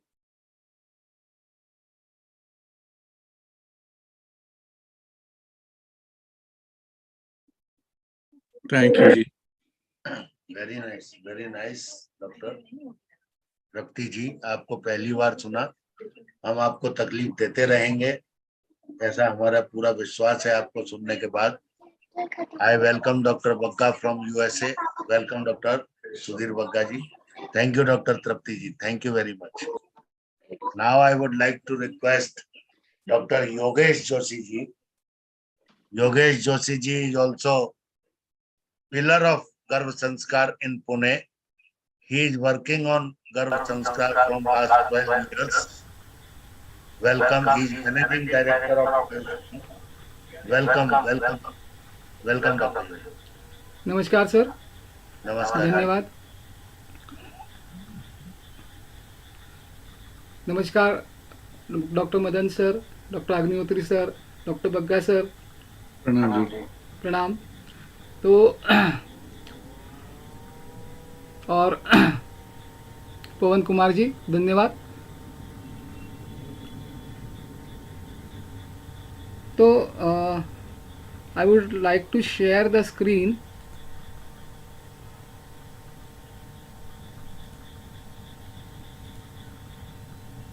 Yeah. Abhi, just now Dr. Trapti has explained all the details of and importance of Garbhasanskar and as a part of Suru Praja.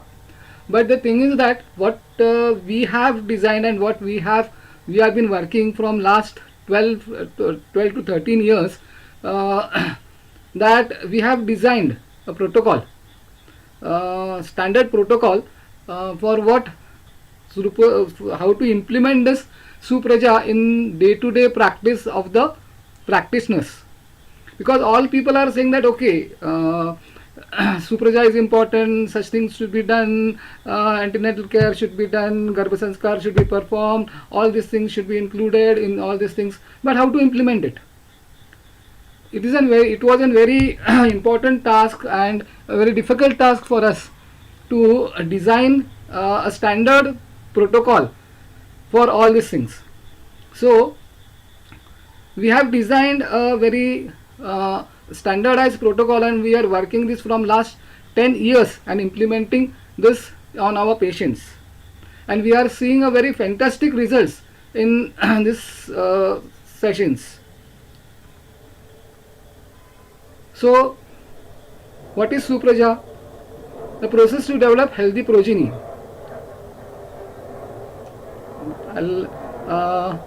Yogesh ji आपका screen नहीं दिखाएगा.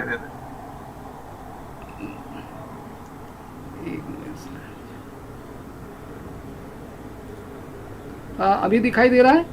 नहीं जी, पूरा blank चल रहा है.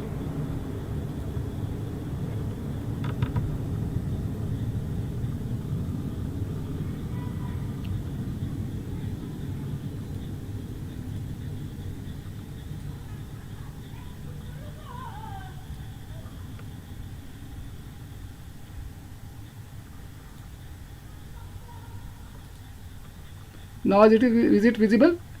नहीं जी, it's still blank. It is saying that your screen sharing is paused. अच्छा जी, पवन जी के पास है. Apologies for this.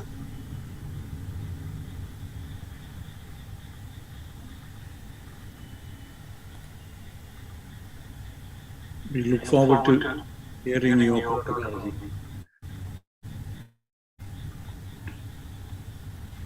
So till then, Pawan sir gives me permission to share the things, share the screen.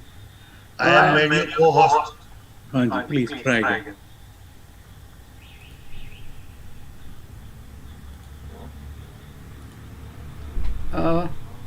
It is seen that. Dr. Saab, if this is difficulty, please share Pawan ji or myself and we can project it. Because there will be a lot On of WhatsApp, I will. Because it is showing that your screen sharing is paused. So No. resume. It cannot be. You are co-host. Have you paused and from anywhere from your screen? No, sir. It is not possible from our side. Pawan ji, shall I request Joshi ji to send his PowerPoint? Yep.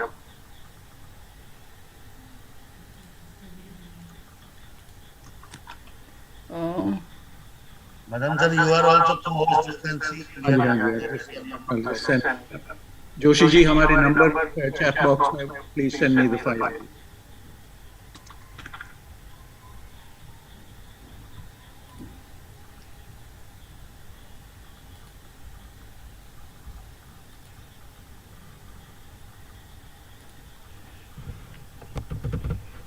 So can you share me your email ID? So I'll share it. Just send it.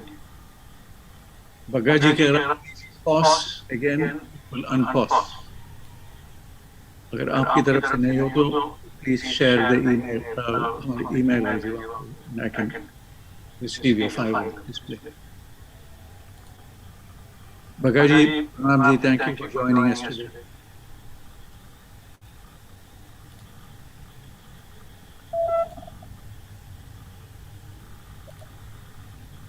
Joshi ji हमारा email आ गया ना जी? हाँ sir email आ गया है.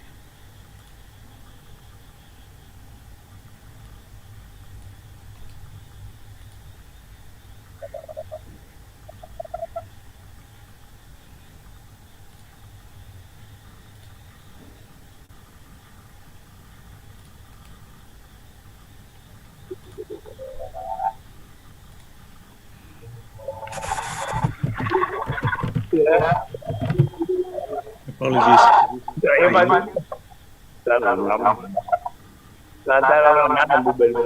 आप सब लोगों की प्रॉब्लम है, आवाज में इनको आ रही है, पूरे सिस्टम में गड़बड़ है.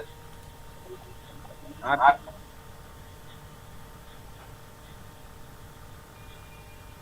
इनको आ रही है.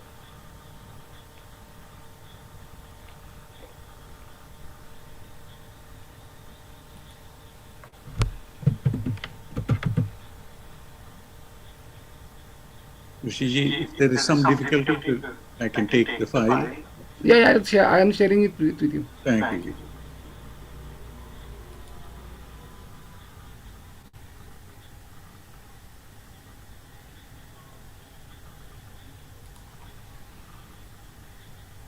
So I have shared it with you. Hello.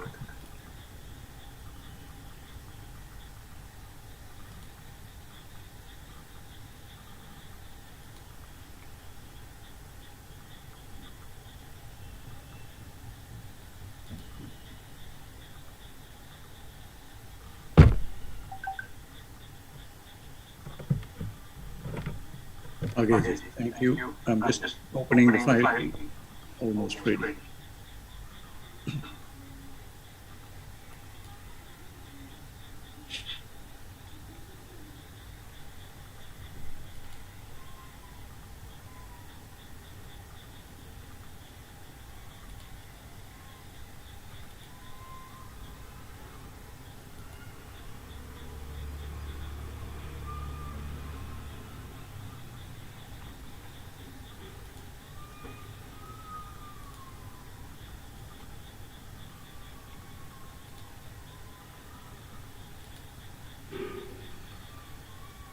Joshi ji, if you stop sharing your screen, then I can. Yeah, I have shared. I have stopped sharing. Okay.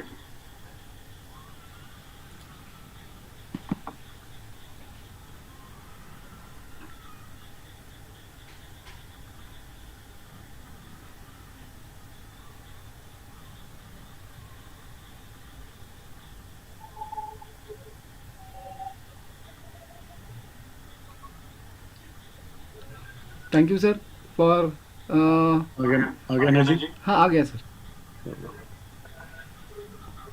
Thank you sir for helping me in this technical problem. So the process to develop healthy progeny, what we say as eugenesis, we know that a healthy male and healthy female can give birth to a healthy progeny. It is nothing from outside is going to come. It is the elements from which the healthy progeny is going to get, that is a healthy male and healthy female. Apologies.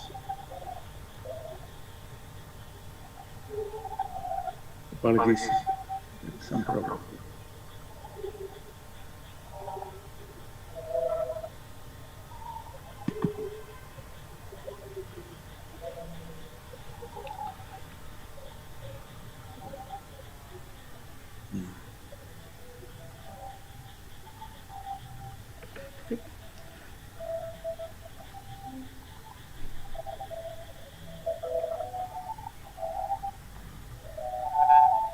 So please tell me if it is in the. Yeah, it is there.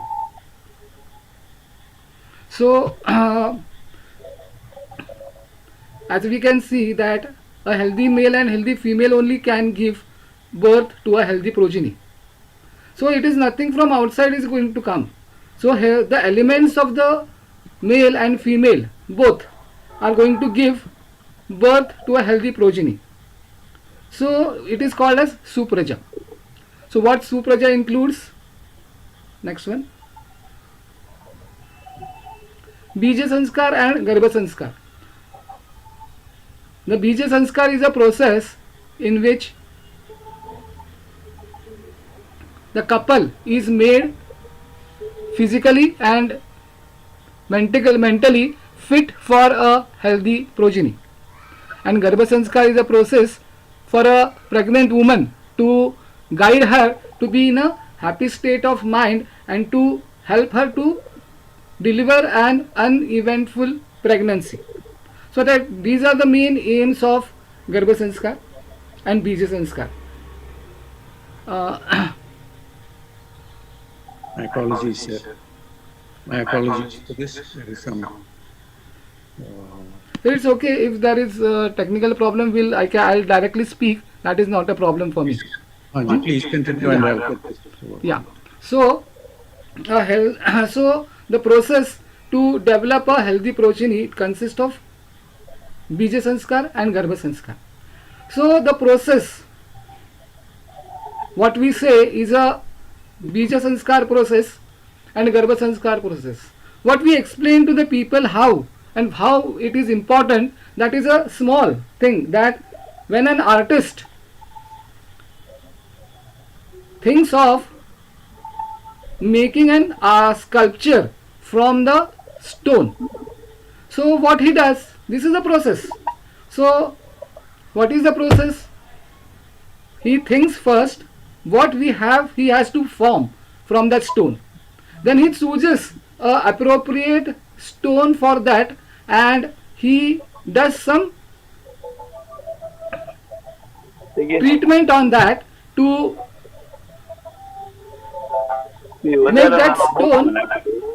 make that stone.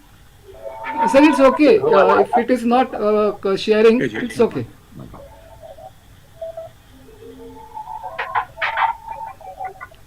So next one.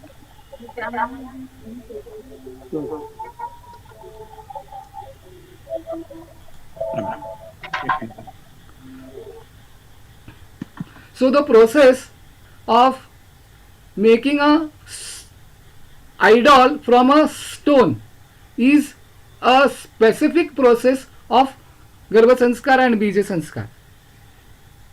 So what I explained is to prepare a couple mentally and physically fit for a healthy progeny. It is a Bija Sanskar. So physical fitness includes lifestyle modifications, yoga, diet, panchakarma. This is very important, and so we'll wait on this slide. And the fitness of mind includes the detoxification of mind, to prepare the mind prepare the mind for a healthy progeny, to help her for an physical and uneventful pregnancy, to make the couple fear free of having a healthy progeny. So next slide. So very important aspect we have learned all in our this slide we have learned in our text from the first day of Ayurveda.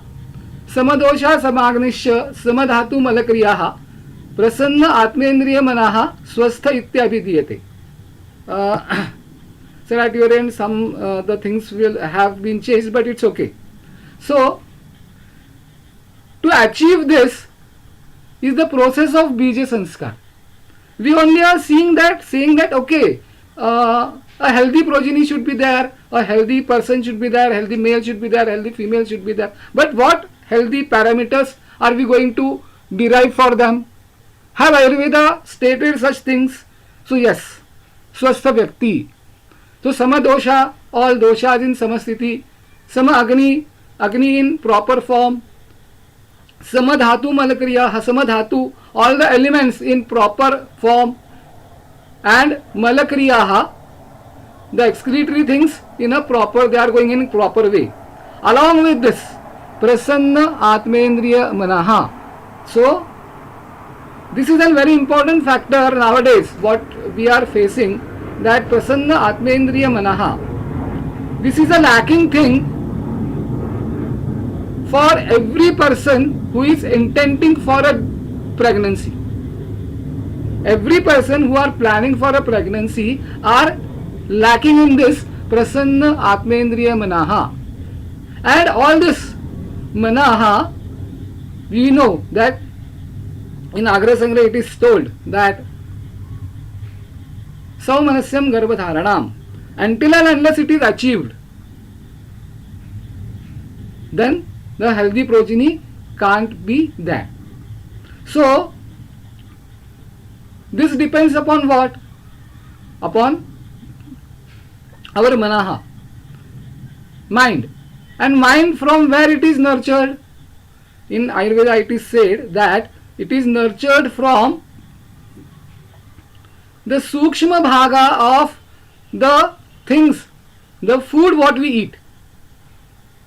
So how we eat, that is going to percolate all the things in our body.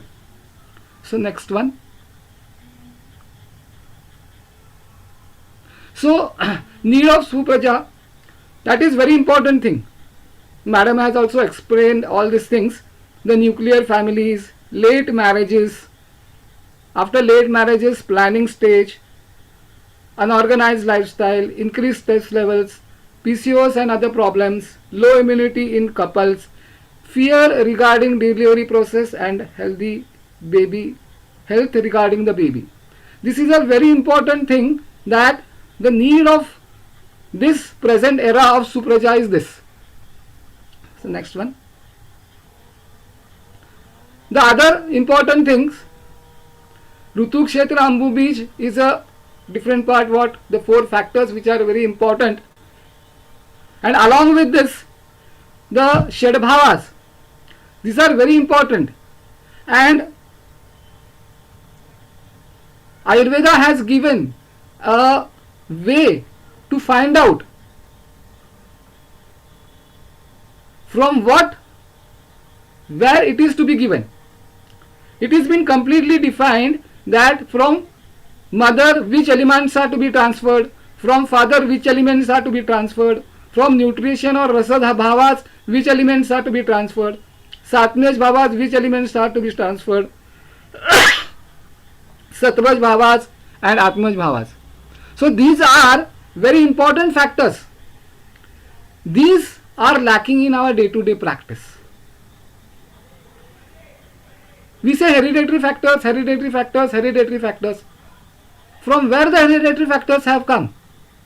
Do we have the exact reason, exact cause of these hereditary reasons?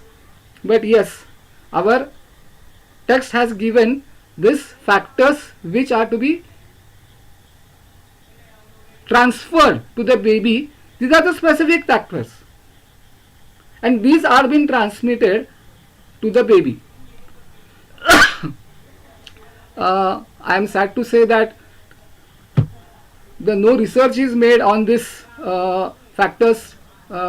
Specific researches are not made in these factors nowadays, but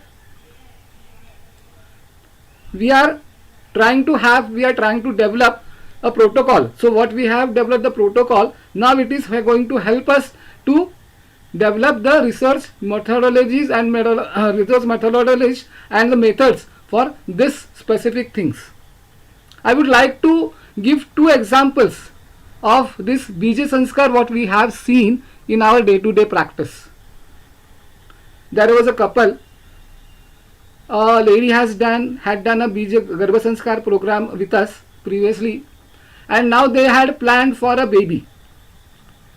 So when they had planned for a baby, then when we took the proper history of both the males and females, we had a specific problem found in the father. It was a grahani, and it was affecting his asti dhatu, astiva srotasa, it was affecting. And we had planned a process, Panchakarma process, to detoxify it and then to enrich the Astiva Srotasa. But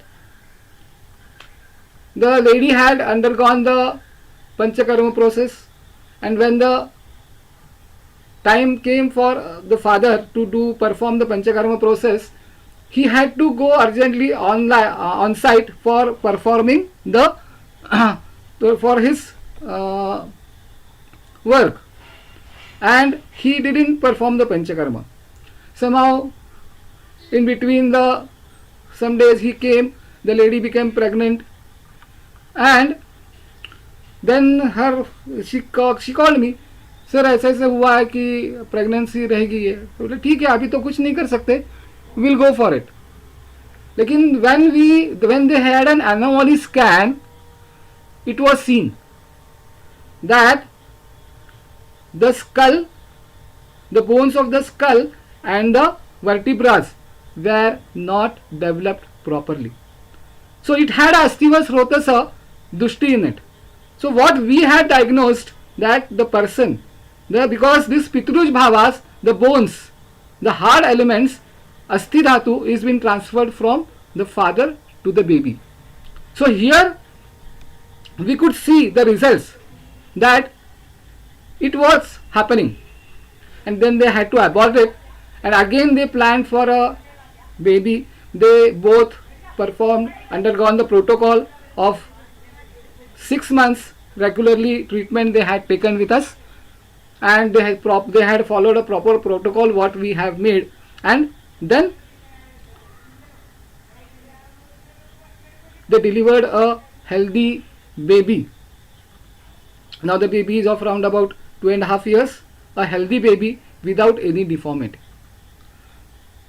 One more thing, one more case I would like to enlighten here, that the lady, she was taking a Bija Sanskar with us, but after Bija Sanskar, they had done proper Bija Sanskar, but after Bija Sanskar, somehow she was not able to continue the Garbha Sanskar program, and due to her some problem, she had some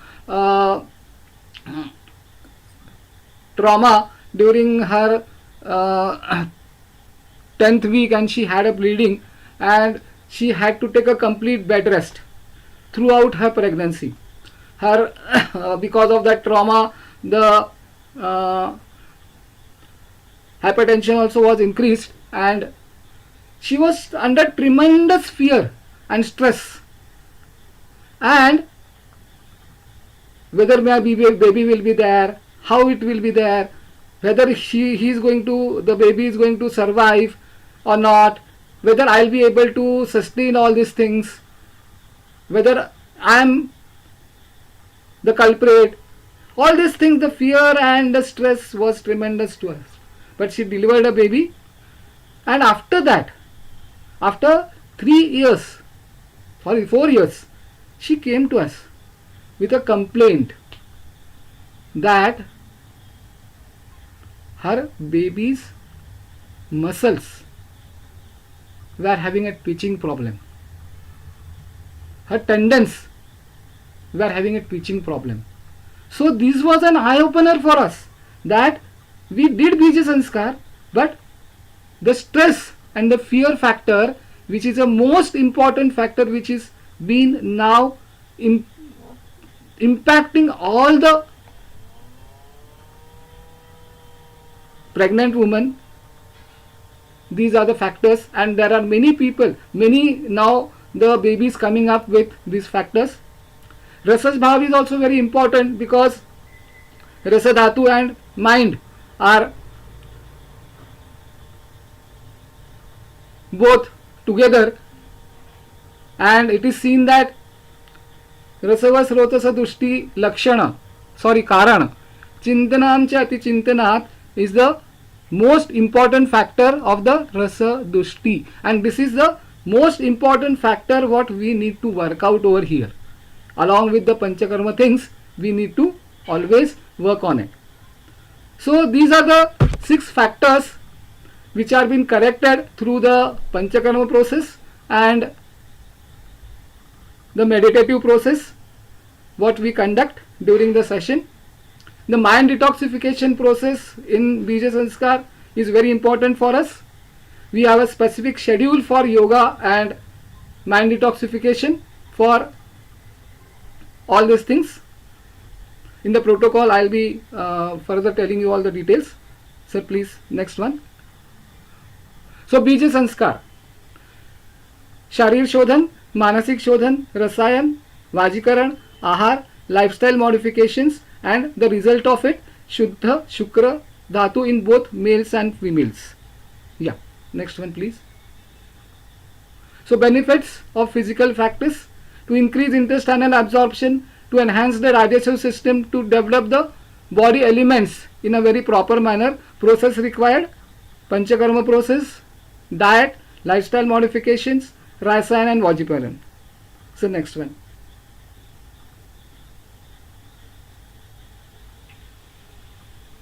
Mind detoxification process, a very important factor which we always neglect it.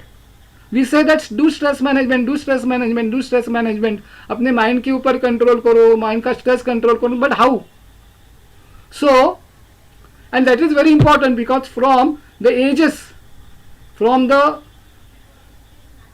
early young ages, from when the person is being thinking and he is having the memories, he is having many of the things which are being gone out of his mind against his mind, and all these things are small things which are troubling him.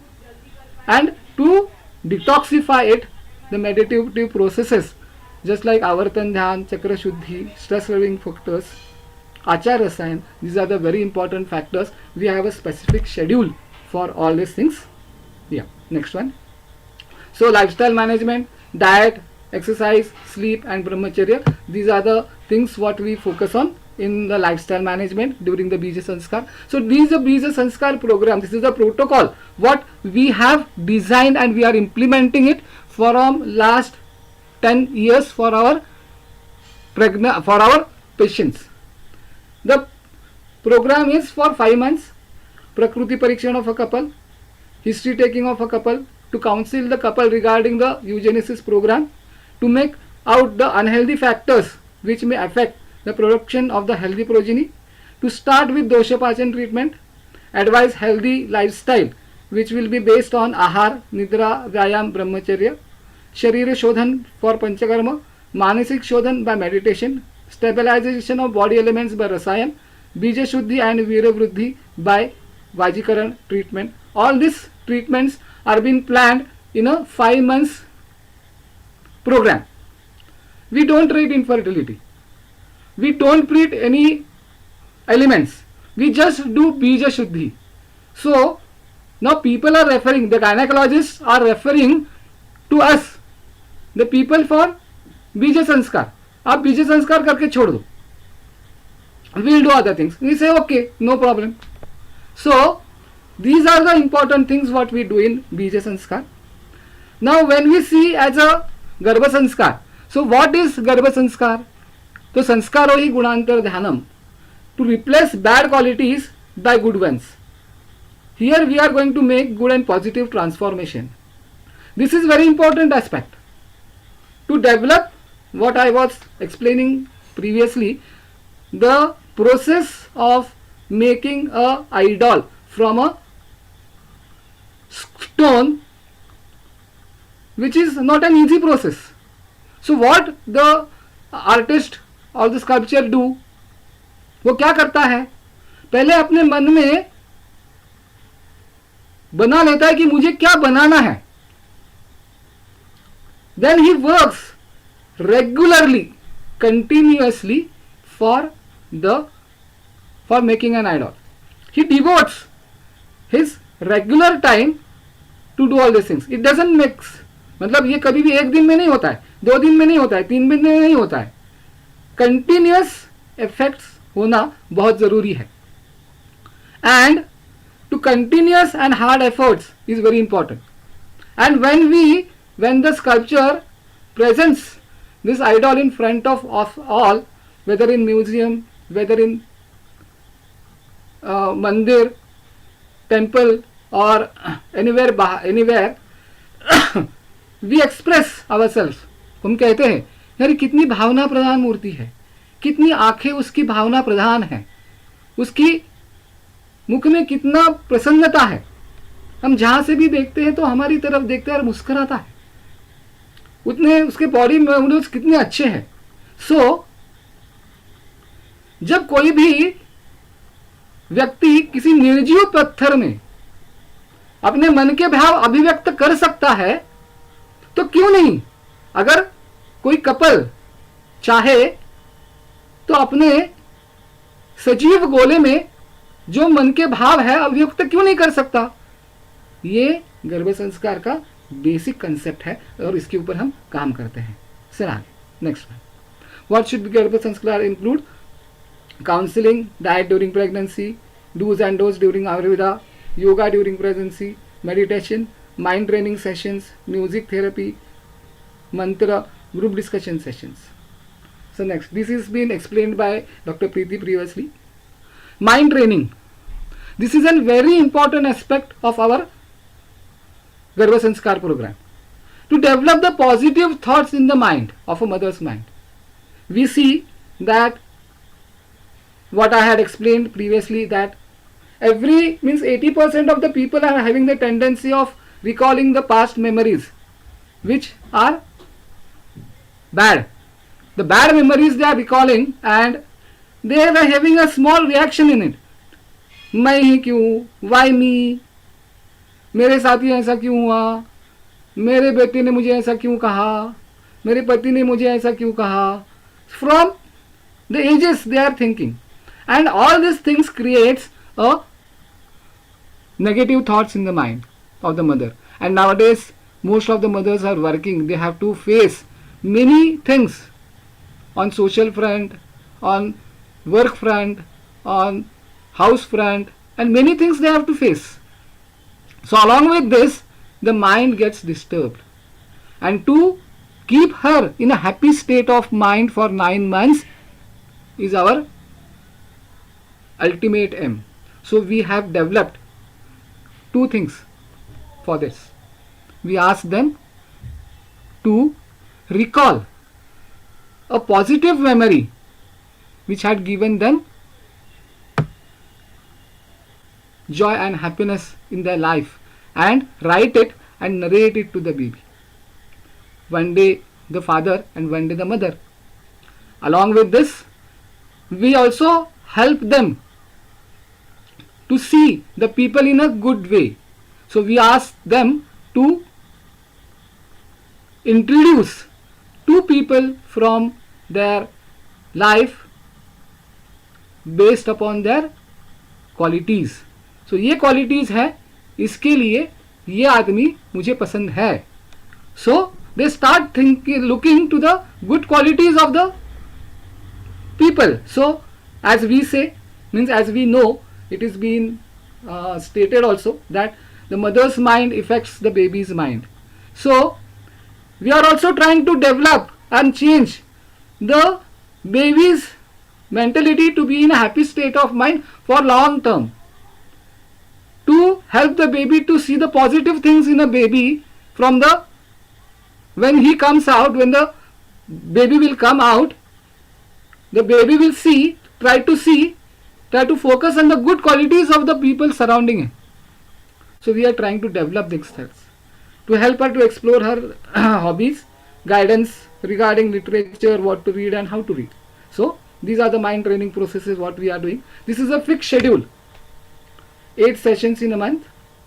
Garbha Sanskar session, this is the guided meditative session program. Every Saturday we conduct this. This is the process in which the mind is brought to the lady's body, stabilize on her body and try to connect with the body, baby's mind. Pranayam, dharana, dhyan, and then to communicate with the baby and good qualities. 2 yoga sessions, 2 live music therapy sessions. I have written here live music therapy sessions. We don't play any music.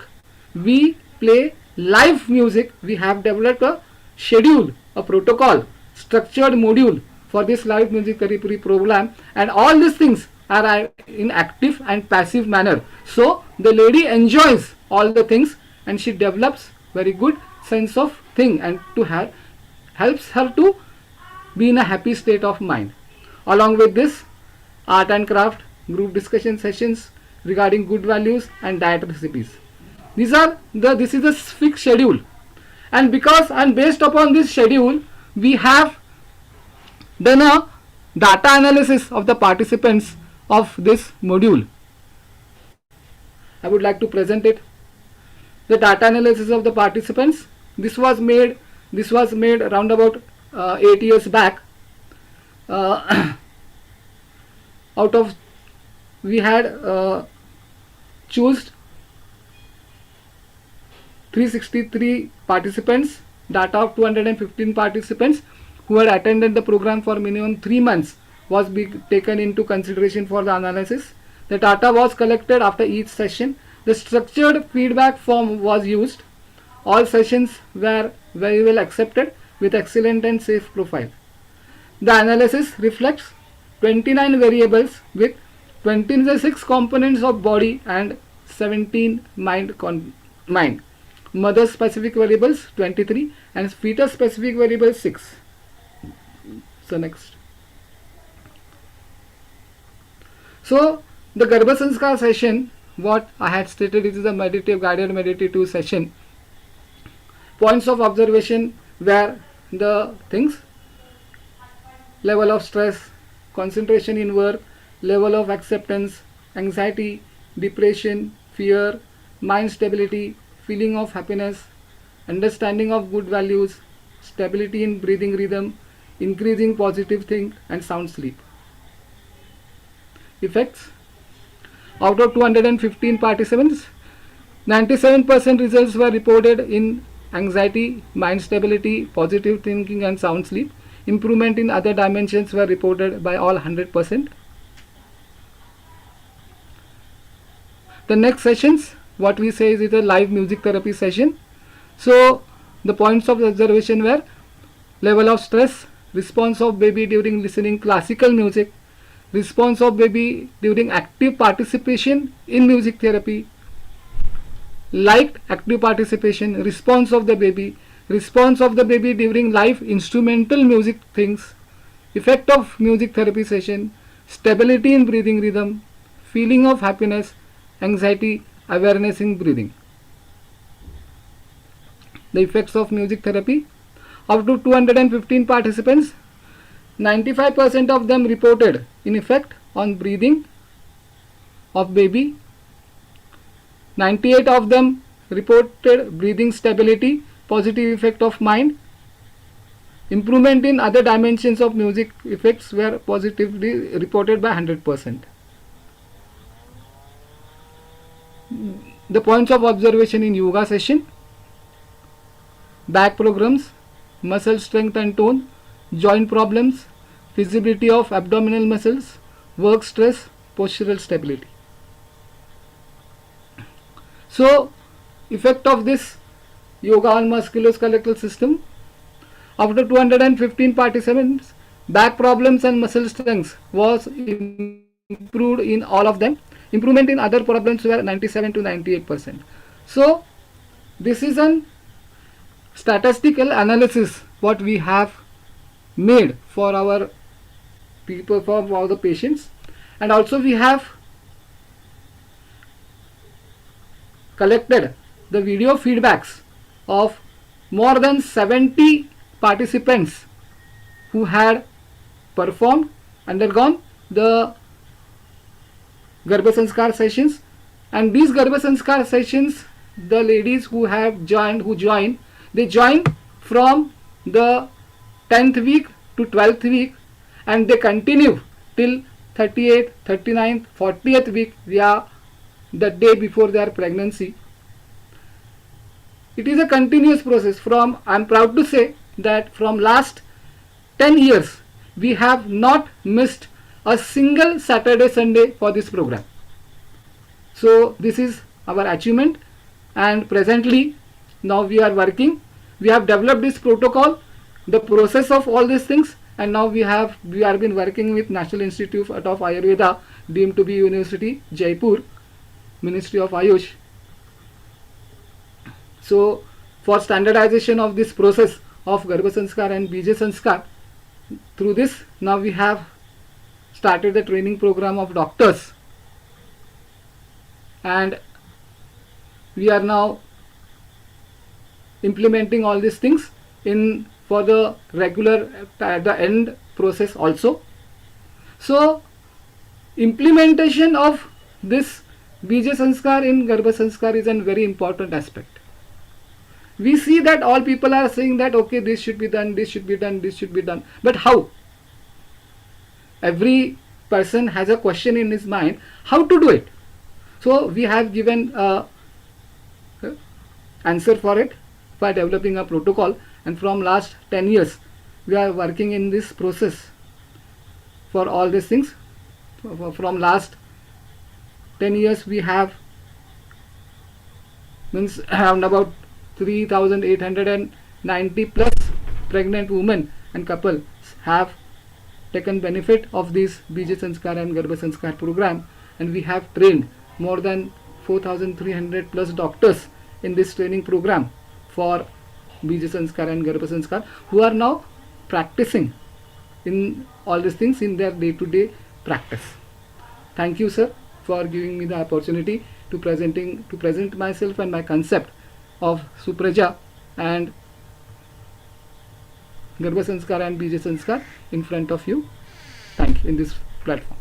Thank you. You have elaborated elegantly all the details. I want to just highlight one point. You have started with Shadbhav. Yeah. This concept of Shadbhav is itself so sophisticated. And you have shown us how you can objectively measure any aspect. Particularly the last point where you are able to measure the fetal respiration based on therapy or some aspects. It's a very fine detail. And I am hoping that you will bring this story out to the world a little more forcefully. You will be presenting this details at the 9th World Ayurveda Congress in Goa, December, May, Shayad, I don't know. But if you are not presenting, it doesn't matter. We would still like to hear a little more from you about the 3,000 plus people who have attended. Yeah. And who have given us a good direction to future investigations. हमारे साथ doctor बगा साहब America से बगा साहब आज थे हमारे साथ एक मीटिंग गुड़गांव में ऑनलाइन उसके हमारी लास्ट स्पीकर पारुल जोशी से चर्चा अभी वैद्य पारुल जोशी जी बाकी। हाँ जी, पारुल जी प्रणाम जी। वैद्य पारुल जी प्रणाम। पवन साहब, बोलने का टाइम तो शायद नहीं है मेरे पास।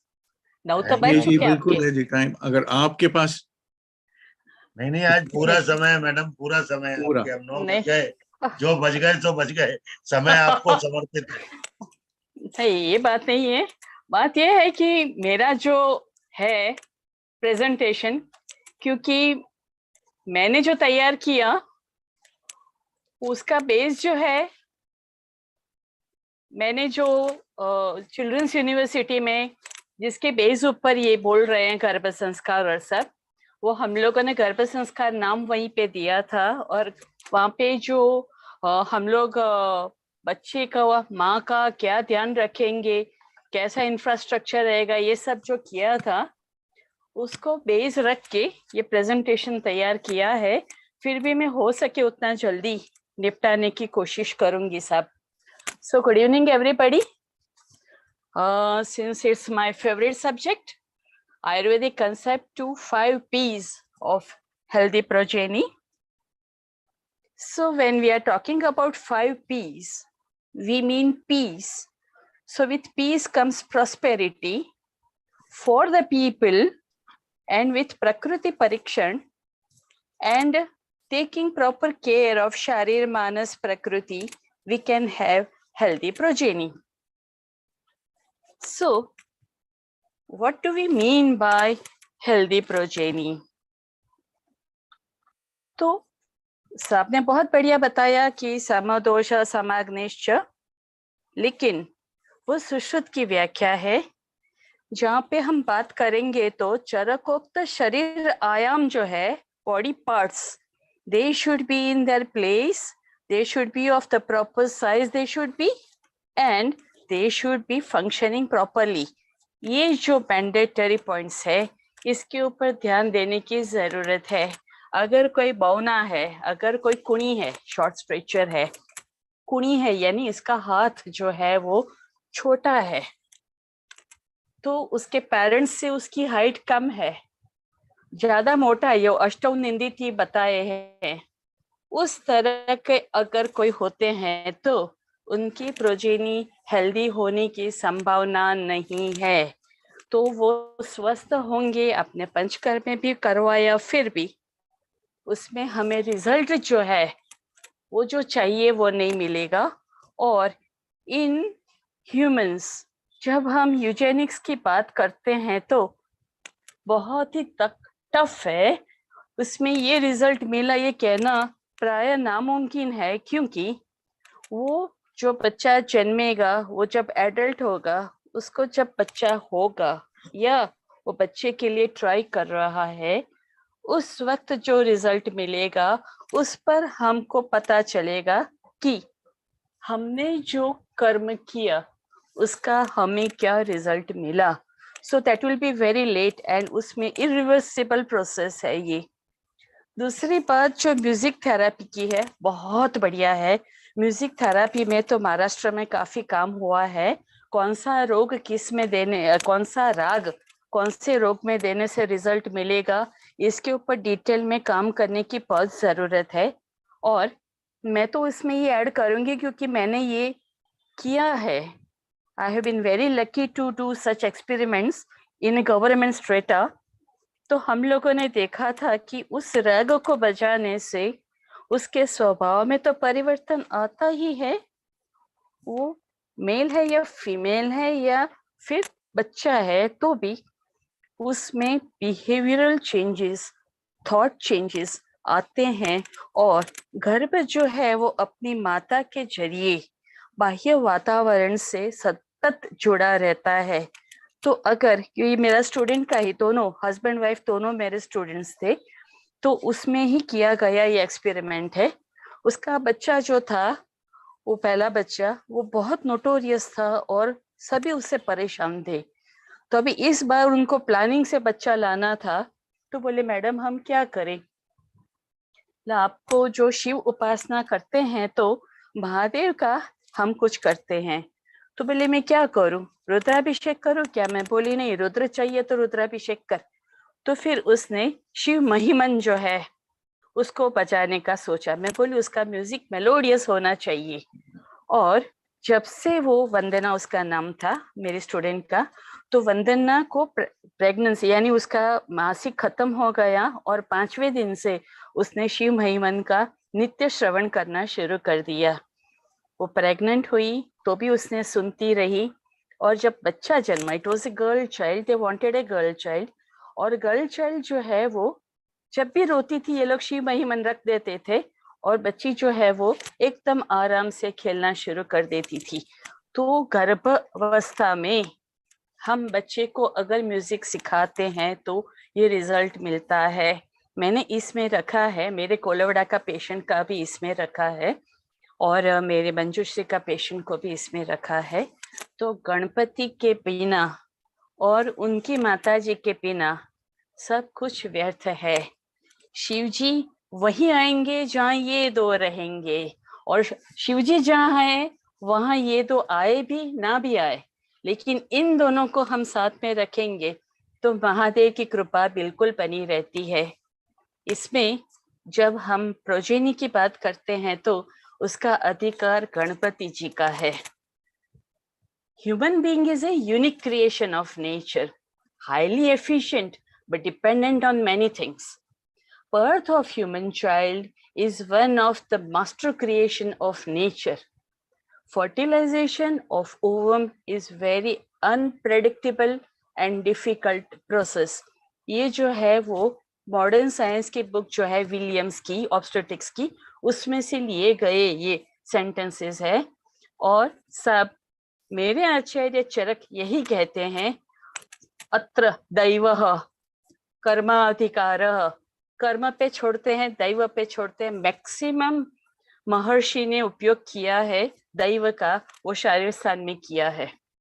Even after conception, viability of successful pregnancy is not easy. Human pregnancy में it's not easy. अब तो पशु में भी abortions होने लगे हैं। But जहाँ आयुर्वेद है, आयुः विद्यते ज्ञानेन, और आयुषः वेदः, क्योंकि वेदाः अपौरुषेयाः, they have multiple answers to questions disturbing present medical world.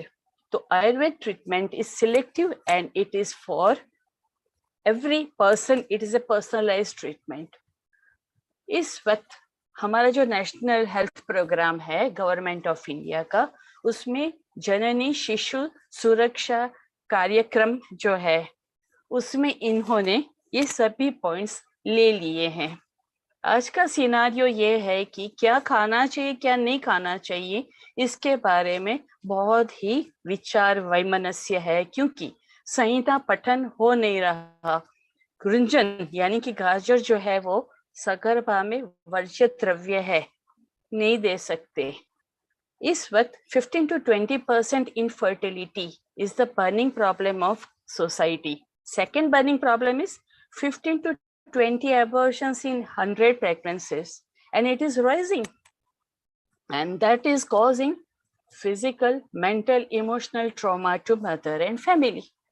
The third problem is abnormal labor, post-labor complications. Because of that, precious human hours are lost. It increases financial burden and has immense social impact.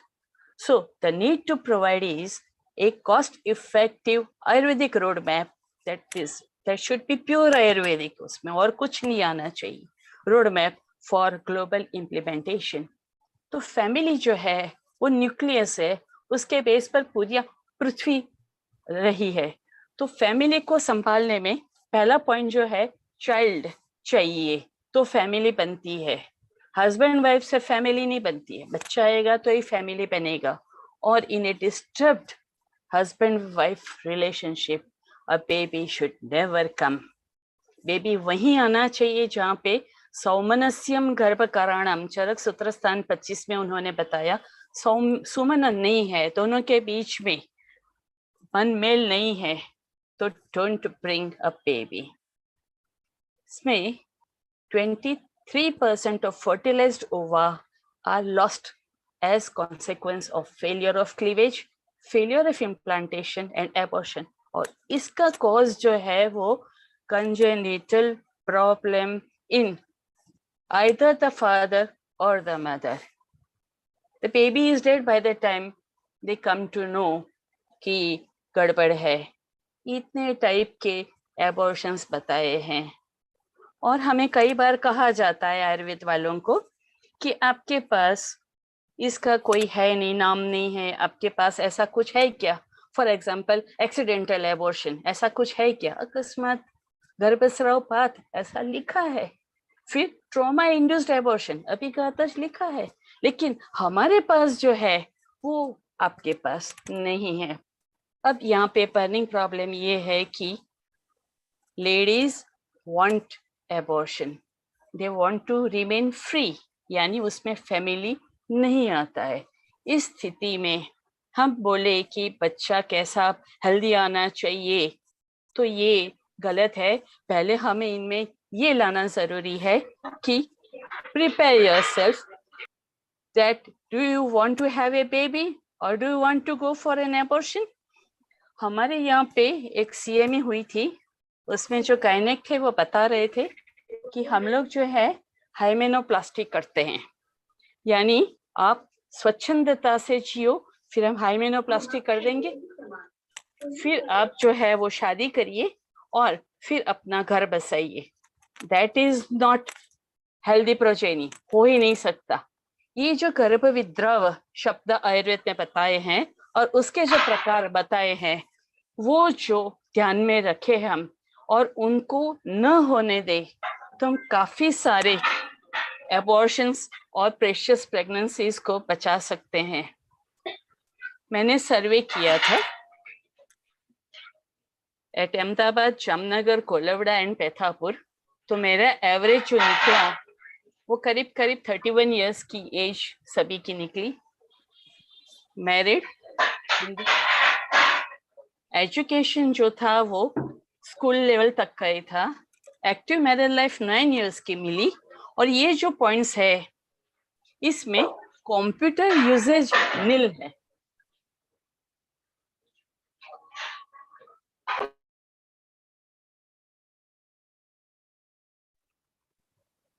Can I continue, sir? Parulji, apologies for the noise. Haji, please continue.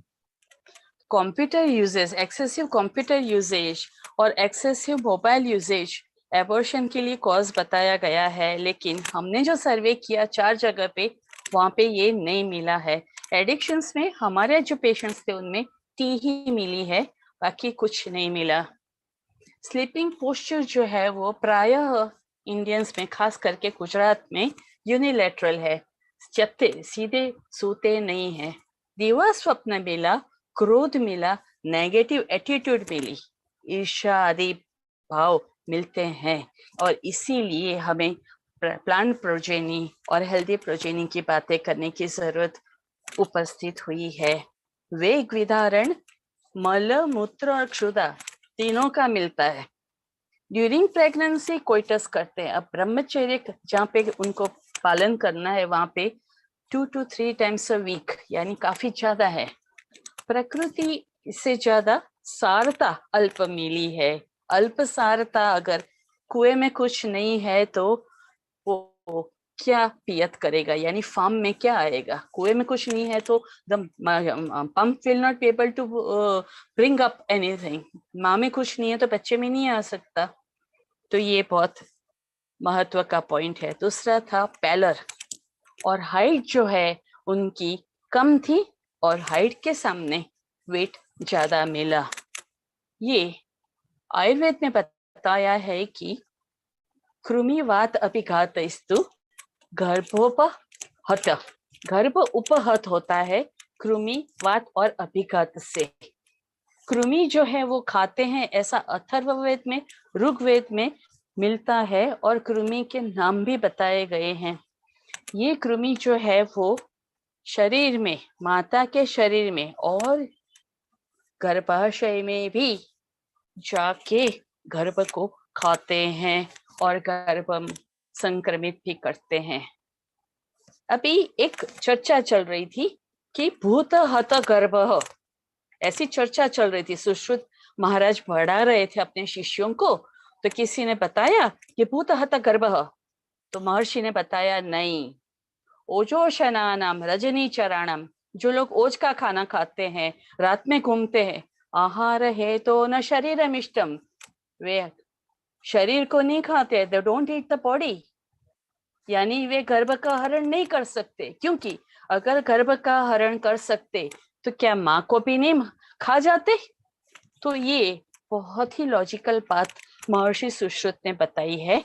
और इन सब के कारण से अगर हम plant progeny रखें तो उसके जरिए mother and the father along with the family remain conscious, और जो बताए हम कि ये खाना है, ये नहीं खाना है, ये करना है, नहीं करना है, उसमें सब साथ में मिलके पार्टिसिपेट करेंगे। तो इतना सारा रेफरेंस मिला है कि जो गर्भ को नुकसान पहुंचाने वाले माइक्रोब्स है उनसे हमें कौन कौन बचाता है। तो बोले सूर्य, अग्नि, एंटीडोट, हर्ब्स, काफी सारे हर्ब्स ऐसे हैं। अग्निहोत्र जो है वो नियमित करने से फर्क पड़ता है। इंद्र की उपासना करनी है, देवराज की, विद्युत, अश्विनी, और रक्षोहर, रक्षोह जो है वो वैद्य खुद है। तो अगर वैद्य ट्रेंड है तो ये रक्षोह बन के अपने पेशेंट को, उसके बच्चे को वो बचा पाएगा। टॉर्च पॉजिटिव केसेस मिले हैं और पोस्ट एबॉर्टिव केयर उसमें नहीं थी, post unit care, child death care mother में नहीं मिली थी। हस्बैंड सीमेन एनालिसिस कराना नहीं चाहते थे और किसी भी प्रेग्नेंट लेडी एचबी टेस्ट करवा के नहीं आती थी। हमको बोलना पड़ता था कि आप करवाइए, हमारे इंस्टीट्यूट में करवाइए करके।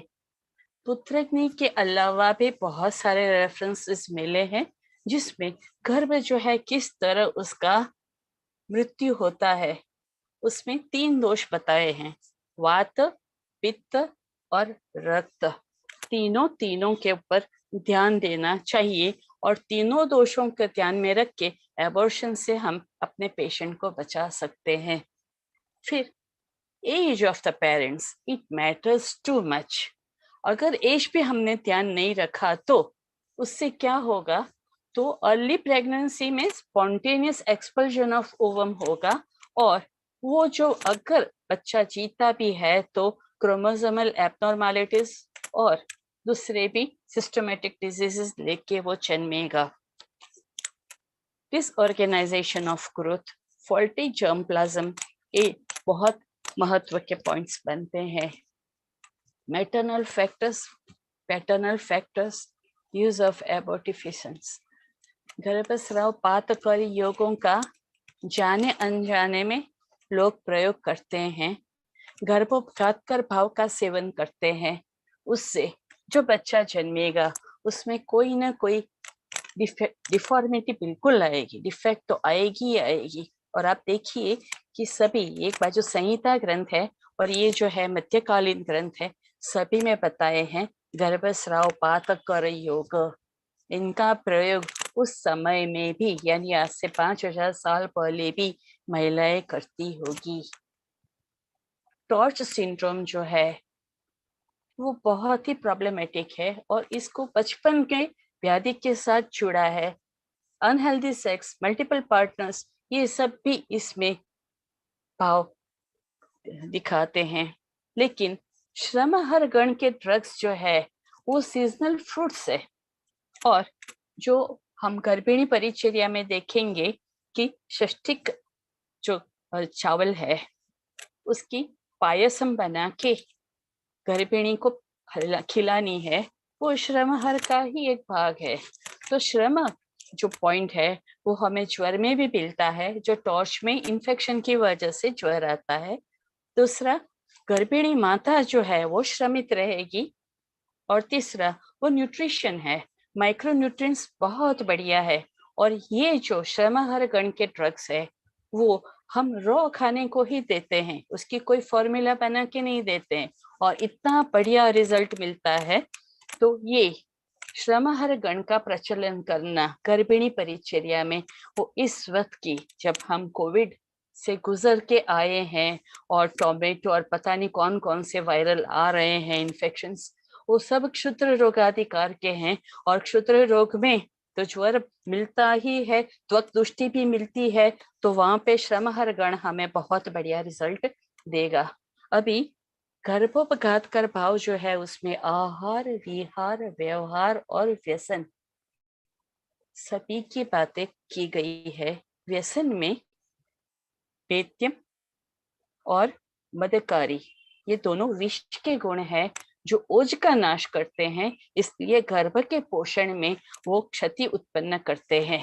इसके ऊपर ध्यान देना है। और कोई भी माता किसी भी प्रकार का एडिक्शन करती है तो उसको ना बोलना बहुत जरूरी है।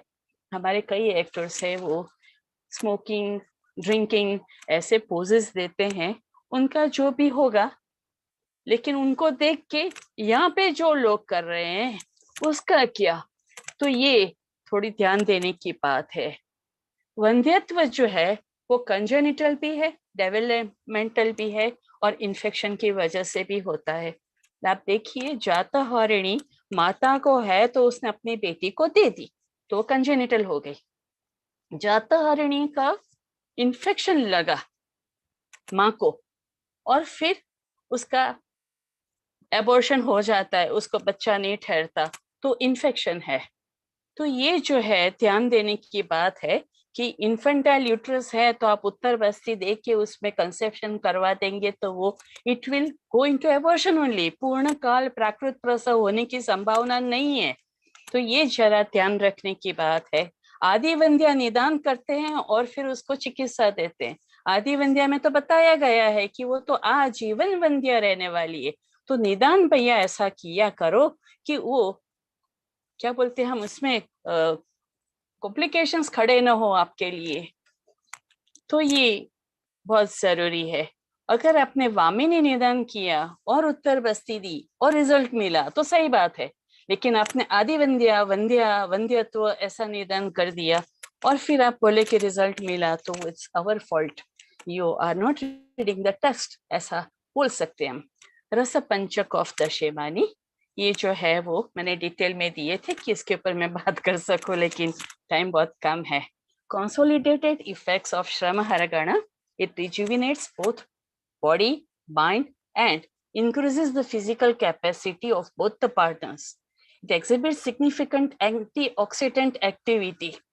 च्यवनप्राश न दे और ये दे तो भी चलेगा, क्योंकि वो सीजनल फ्रूट्स है और सीजनल फ्रूट्स सीजन के मुताबिक ही आते हैं, 12 महीना मिलने वाले खरीदने ही नहीं है। ये अपने पेशेंट को बोलने की बात है। They help combat mental fatigue. श्रम का हरण यानी हर प्रकार के श्रम का वे हरण करते हैं, ऑक्यूपेशनल स्ट्रेस से भी बाहर लाते हैं। मेरे एक स्टाफ मेंबर थे, मैं उनके पास पढ़ी भी थी और फिर बाद में हमने साथ में जॉब भी करी। तो वो मेनोपॉज में आ गए और उनका नेचर ऐसा था कि प्रिंसिपल ने ऐसा क्यों बोला, उसने वो लड़ी ऐसा बोल के क्यों गई, वो भाई साहब ऐसा मुंह क्यों बनाया, ऐसा करके she used to keep herself stressed. कुछ नहीं था, everyone had very good feelings for her, लेकिन she used to keep herself stressed. फिर उसके हस्बैंड ने बताया, हस्बैंड वो सिविल इंजीनियर, लेकिन उन्होंने बताया कि तू ड्राई फ्रूट्स खाया कर, उससे है ना तेरा ऑस्टियोपोरोसिस नहीं होगा। तो उनके दिमाग में बैठ गया और वो ड्राई फ्रूट्स खाते रहते थे। मेरे डिपार्टमेंट में आके बैठते थे, उनको अच्छा लगता था वहां पे, वो खाते थे। और जब उनका एक डिब्बी, छोटी डिब्बी भर के देते थे उनके हस्बैंड, वो डिब्बी खत्म हो जाती थी, मैडम की पूरी भाषा, लैंग्वेज चेंज हो जाती थी। ये ड्राई फ्रूट का इफेक्ट है। एज रिलेटेड डेबिलिटी, अभी 30+ है तो थोड़ी तो डेबिलिटी अनुभव होगी, उसमें भी रिजल्ट मिलता है। They can be taken up to labor or even after that. They have no side effects, no allergies can be developed, they have no complications and no reactions. They are all food items, they can be taken without thinking of anything negative. Sushruta जो है, उन्होंने जिस तरह plant को हम उगाते हैं वैसे ही ऋतु क्षेत्र, अंबु और बीज के बेस ऊपर पूरा ये जो गर्भ और गर्भिणी परिचर्या का पॉइंट लिया है, उसमें उन्होंने बताया है कि जो गर्भ विच्युति होती है और योनिता रक्तस्राव और शूल होता है, उसमें गर्भाशय खवाई गुणिया, कृमि, वात, आहार विहार व्यवहार दोष और अभिघात महत्व का कारण है।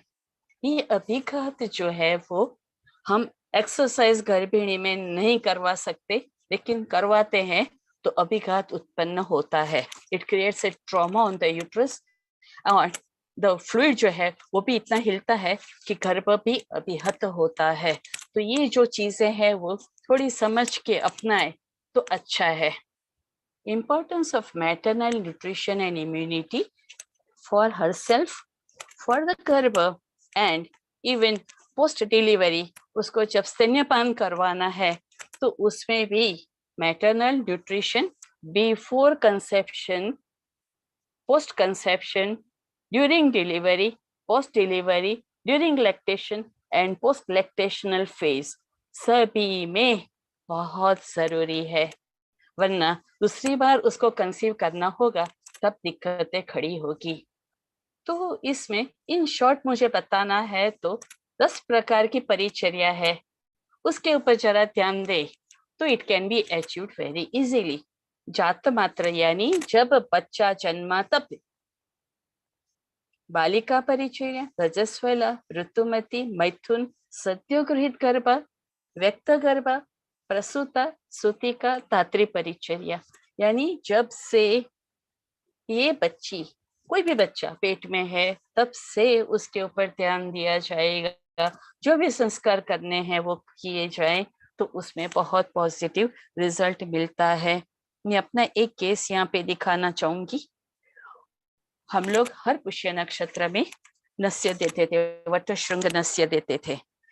तो उसमें अर्चना करके एक लड़की, उसको एक बेटी हो गई, अब उसको बेटा चाहिए था, तो उसके लिए उसने पुंसवन और सब करवाने के लिए आई। उसकी मदर जो है वो आरएसएस में सक्रिय थी, उसके फादर भी आरएसएस में सक्रिय थे, लेकिन अर्चना काफी अनकोऑपरेटिव थी।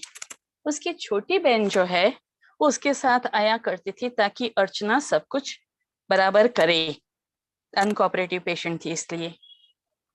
जिस दिन गुरु पुष्य था उस दिन अर्चना बोली आज मुझे नहीं करवाना है, तो मैं हंसी और श्वेता समझ गई, बोली देख मैं करवाती हूँ ना, तू भी करवा ले, फिर तुझे करवाना है तो करवा, मैं नहीं करवाऊंगी। श्वेता ने कोई ट्रीटमेंट नहीं ली थी, फिर भी उसने पुंसवन करवाया, यानी वटश्रृंग नस्य डलवाया। अर्चना ने नहीं डलवाया। आफ्टर 1.5 month श्वेता आके बोली I have missed my period, और मैं तो ऐसे ही खेल रही थी और देखो मैं प्रेग्नेंट हो गई। बोली क्या करना है? नहीं नहीं, मैं गर्भ हत्या नहीं करूं, भ्रूण हत्या नहीं करूंगी, I want this baby, my daughter also wants baby. फिर उन्होंने रखा, और जब 1.5 महीने से ज्यादा हो गया तो सोनोग्राफी करवाई तो ट्विन प्रेगनेंसी थी। I am so proud to say that दोनों बच्चे जो है 2 किलो 700 ग्राम से ज्यादा वेट था दोनों का, और पोस्ट बर्थ कोई कॉम्प्लिकेशंस उनमें नहीं थे। तो ये बढ़िया रिजल्ट इस तरह मिला, इसको दैव बोलते हैं हम। That's why all the texts have directly or indirectly emphasized on psychological status of expectant mother for a healthy progeny. हम कुछ भी करें लेकिन माता जो है वो खेतसी टाइप की रहेगी तो हमें रावण ही मिलेगा, विभीषण नहीं मिलेगा। तो विभीषण को लाना है, हम तो बोलते ही नहीं विभीषण को लाना है, हम तो यही बोलते हैं ध्रुव लाना है, प्रहलाद लाना है, या फिर कोई महिला जो है विदुषी है उसका नाम लेके बोलते हैं। लेकिन मैं तो अपने पेशेंट्स को यही बोलती हूँ कि आपके खुद के परिवार में कोई ना कोई तो ऐसा होगा कि जिसके लिए आप प्राउड फील करते होंगे, तो उनको याद करके आप, हम जब नस्य डाल रहे हैं तब आप उनको याद कीजिए कि उनके जैसा बच्चा मुझे चाहिए। तो जो फर्टिलाइज्ड ओवम की डेफिनेशन दी है, शुक्र शोणित जीव संयोगी, गर्भस्य आशयः गर्भाशयः, इसमें बुद्ध कलल आदि हारिस संहिता में अप टू 7 days किस तरह उसका विकास होता है ये बताया गया है, और उन 7 दिन किस तरह परिचर्या का पालन करना है वो भी महर्षि हारित ने बताया है। फिर आचार्य लिखते हैं कुक्षी गते, वो अव्यक्त अवस्था है। व्यक्त अवस्था में वे बताते अपरा निर्मिति, अपरा की निर्मिति होती है। फिर 8 weeks में बताते हैं कि बच्चा जो है वो फीटस जो है वो 4 सेंटीमीटर लॉन्ग होता है, वो तो हम सोनोग्राफी में देख लेते हैं, लेकिन महर्षि ने बताया पिंड, पेशी और अर्बुद, अर्बुद यानी कि उसको सेक्सुअल प्रॉब्लम है, जेनेटिक्स में प्रॉब्लम है, पेशी है यानी स्त्री गर्भ है, और पिंड है यानी पुरुष गर्भ है। हमने सोनोग्राफी में देखा, क्योंकि we work in collaboration with VS Hospital over here and Dr. Banker was very cooperating, तो हम लोगों ने ये देखा है कि इस तरह ही बच्चे आते हैं, पिंड पेशी अर्बुद की तरह ही। अर्बुद तो नहीं मिला है, ईश्वर की दया है। फिर संजात सार 12 weeks में वो संजात सार होता है, और 6 weeks में वो जीवन क्षमत्व प्राप्त करता है, और उसके बाद कभी भी उसका प्रसव हो तो वो जिएगा। ये आयुर्वेद में बताया गया है, और मंथ वाइज जो है उसकी किस तरह हमें ध्यान रखना चाहिए ये सब इसमें मैंने देखा है। और इसमें जो है वो बच्चा जब लाना है तो माता को पोस्ट मेंस्ट्रुअल फेज, उसको अभ्यंग स्वेदन करना चाहिए। हम जिस तरह गर्भ संस्कार की बातें आज करते हैं उतना डिटेल में उस वक्त नहीं किया जाता था, क्योंकि उस वक्त आचार रसायन हर घर हर व्यक्ति इम्प्लीमेंट करती थी, इसलिए उनमें जो है वो प्रबल सत्व था और उनके सत्व जब बलवान रहेंगे तो उनका शरीर भी बलवान रहेगा, इसलिए they didn't need all this। लेकिन आज हम जब वीक हो गए हैं तब हमें इन सब पे ध्यान देना बहुत जरूरी है।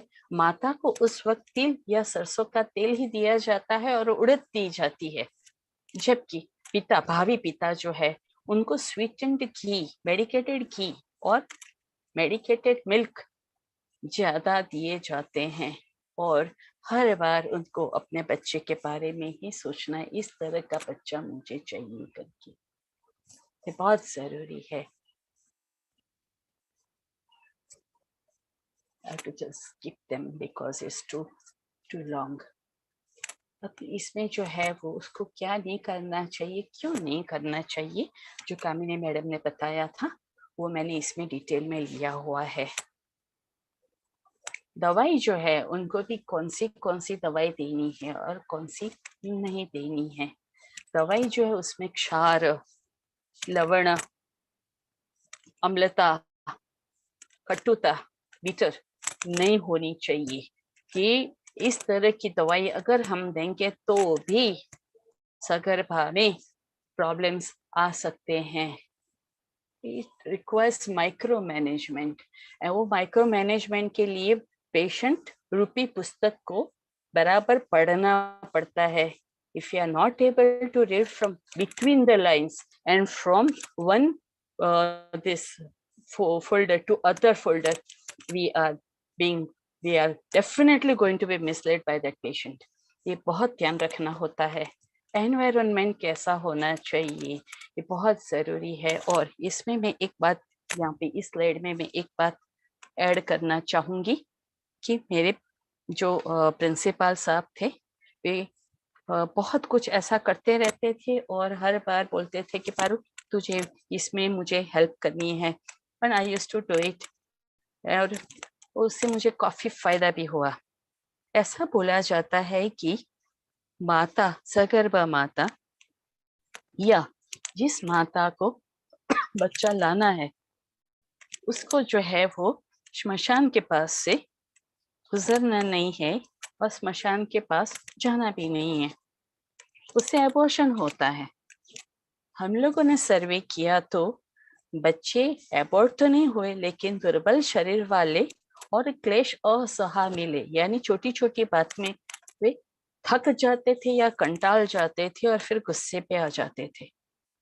लेकिन in all cases of meningitis सगर्भा माता या तो स्मशान के सामने, फिर वो हिंदू हो, मुस्लिम हो या क्रिश्चियन हो, स्मशान के सामने रहती थी या उसको हर रोज स्मशान के पास से गुजरना होता था। ये तो डेफिनेटली मिला है। तो स्मशान जो है वो भय उत्पन्न करने वाली जगह है और उसकी इफेक्ट ब्रेन पे मिलती है, ये बात तो तय है। फिर ये first month, second month, third month, ये जो मैंने चिल्ड्रंस यूनिवर्सिटी में प्रेजेंटेशन किया था वो किरीट भाई, डॉक्टर प्रोफेसर किरीट भाई जोशी साहब के सामने, it was a high profile meeting और उसमें ये प्रेजेंटेशन मैंने किया था। उसकी वजह से आज हमारे पास गर्भ संस्कार केंद्र है और ये जो मेरे स्टूडेंट्स ने मॉडल बनाया था कि कैसा दिखना चाहिए, तो ये मॉडल हम लोगों ने जयपुर में प्रेजेंट किया था और उसके वीडियो काफी उतरे और ऑल ओवर इंडिया घूमे, इंडिया से बाहर भी गए। तो कुमारागर कैसा होना चाहिए, वास्तु कुशल व्यक्ति होनी चाहिए और सब कुछ जो बताया है उसके मुताबिक बच्चों ने ये बनाया। और आप देखिए कि उसमें special room, general ward, nursing station सभी की जगह बनाई है और आगे उन्होंने गार्डन भी बनाया है। मेन गेट कैसा होना चाहिए, किस तरह के प्लांट्स लगाने चाहिए, ये भी।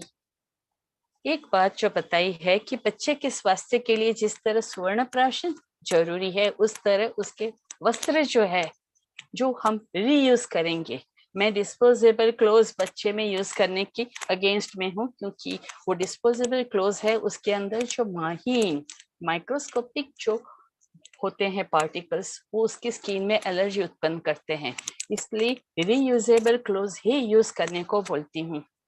और वो प्लास्टिक के निकर पहना थे, उसके तो एकदम खिलाफ हूँ मैं।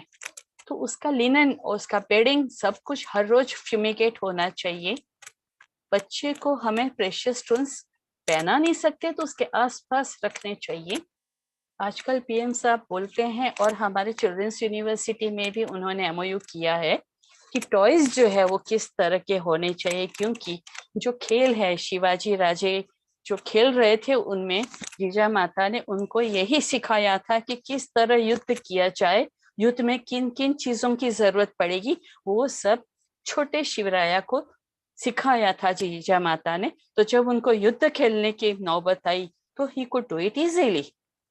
Child should never get afraid. हम उसको बोले राक्षस, अरे पिशाच, ऐसा करके उनको नहीं बुलाना है, उसको मृदुता से बुलाना है। हरे कृष्ण, हे राम, ऐसा करके अगर हम धीरे से, आपने अगर देखा है तो वैष्णव मंदिर में सुबह में जैसे भगवान को जगाते हैं, that's the right way to wake up a child और टू कॉल अ चाइल्ड। अगर इन्फेक्टेड पर्सन आता है तो बच्चे को तुरंत ही मेडिसिन दे के उसकी इम्यूनिटी बचानी बहुत जरूरी है।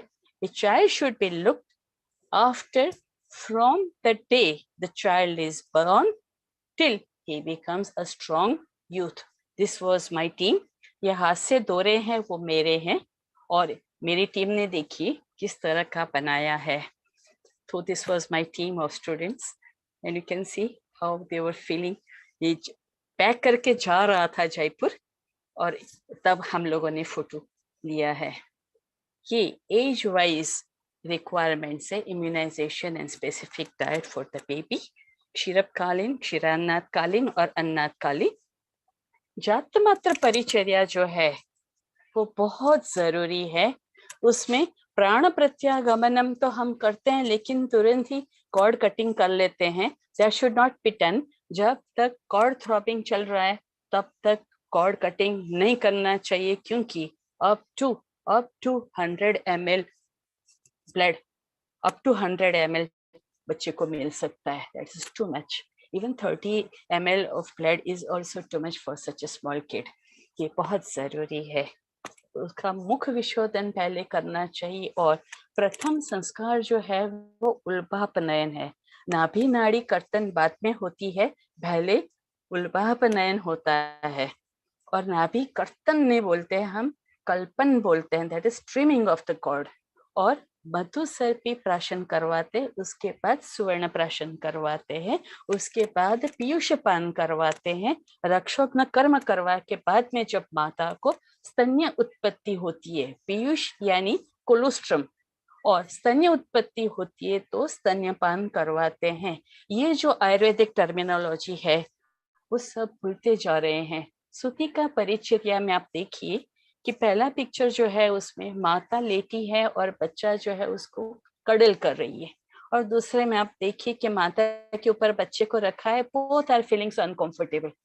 सूती का जो है जर्जरागार, जर्जर वस्त्र की जैसी है, शी इज फटीग्ड, श्रमित है, उसमें उसकी खुद की केयर लेनी है। तब आप उसको ये बच्चा पकड़ा देंगे, बच्चा भी परेशान होगा क्योंकि वो भी क्लमित है, इतने छोटे रास्ते से निकल के आया है, वो अपान वायु का धक्का उसको इतना लगा है, सफोकेशन इतना सहा है उसने, माता ने कुछ भी खाया, कुछ भी पिया, कुछ भी जिया, वो सब वो सह करके आया है। उस वक्त उसको रिलैक्स होने की बहुत जरूरी है। ये जो हाइम है, चत्वार सागरास्तुभ्यम स्तनयो, ये बहुत जरूरी है। धात्री परीक्षा बहुत जरूरी है। कई बार माता को बोलना पड़ता है कि बहन रहने दे, तू मत दूध पिला, इससे बेहतर है तू बॉटल फीड कर दे, बॉटल फीड या चम्मच से पिला दे, लेकिन डोंट गिव योर मिल्क। इतनी एक्साइटेड रहती, इतनी क्रोधित रहती है, छोटी छोटी बात में हस्बैंड पे भड़क जाती है। ऐसी माता को दूध बच्चे को नहीं देना चाहिए। हम कितना भी कर ले, जो उसका खुद का सत्व है उसके मुताबिक तो वो बिहेव करेगी ही करेगी। फिर ये जो है वो healthy child is a treasure, is being brought to the world by following up a protocol. यानी उसको पुत्रेष्टि कर्म ये सब करके हम लाए हैं, तो उसका ध्यान रखना चाहिए. A human child is different from an animal, a bird, insect or any other living being. Human child is very, very soft. सुकुमार है, वो अक्लेश सहा है. अल्पनी अक्लेश सहा है, वो क्लेश सहन नहीं कर सकता, और to a long time, up to at least 12 years of age, तो वो क्लेश सहन नहीं कर सकता. लेकिन माता ने वो हॉरर सीरियल देख रखी है, तो उसमें फिर बच्चा जो है वो ऐसा ही आगे बढ़ेगा. गर्भ संस्कार जो है वो क्या है, क्या सही है, क्या गलत है. आप देखिए कि इसके अंदर गलत में बताया, शिशु को उठाने व छूने से पहले अपने हाथों का हमेशा साफ करे. वो गलत है. Is it wrong? तो अति उत्साह में लोग ऐसी गलतियां कर जाते हैं और पब्लिक जो है वो उसको पकड़ लेती है. और अगर गर्भ संस्कार जो है वो हम IVF कपल्स में नहीं करते हैं, और गर्भ संस्कार के नाम पे ये सब जो बिक रहा है वो भी गलत है. इट इज नॉट गर्भ संस्कार.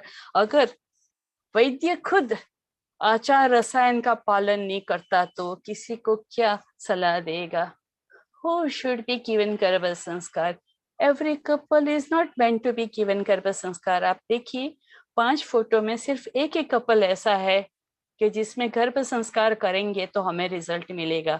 वो बीच में जो लेबर कपल मैंने रखा है, एक चाय है, दोनों शेयर करके पी रहे हैं. That is the right couple. Economy does not matter here. Their mental status, their emotional status matters. बाकी सब तो सरकार संभाल ही लेती है. आत्मा, मन, इंद्रिय, प्रकृति, अहंकार, पंच तन्मात्रा, पंच महाभूत, ये सब मिलके गर्भ बनते हैं. IVF किया हम लोगों ने, पेट्री डिश में बना के गर्भ को रखा. ट्विन प्रेगनेंसी को आयुर्वेद में यमल गर्भ है, ट्रिपलेट्स है, क्वाड्रिपलेट्स है. अब तो 8 तक तो कुत्ती भी नहीं आती है, बच्चा देती है, लेकिन ह्यूमन बीइंग देती है. तो वो जो पाप प्रजा बोला है, इसलिए बताया है कि ये सब करने का कारण क्या है. तो महर्षि चरक बोलते हैं, मातो हो शिशो हो अनापत्ति ही. अब इतने छोटे गर्भाशय में 8 बच्चे रहेंगे तो कौन किसको, सब एक दूसरे को धक्का ही मारेंगे, और उसी हसल बसल में उनका जन्म होगा, तो वहां पे हमारा गर्भ संस्कार का कोई मतलब नहीं रहता है. तो IVF जो है कृत्रिम है.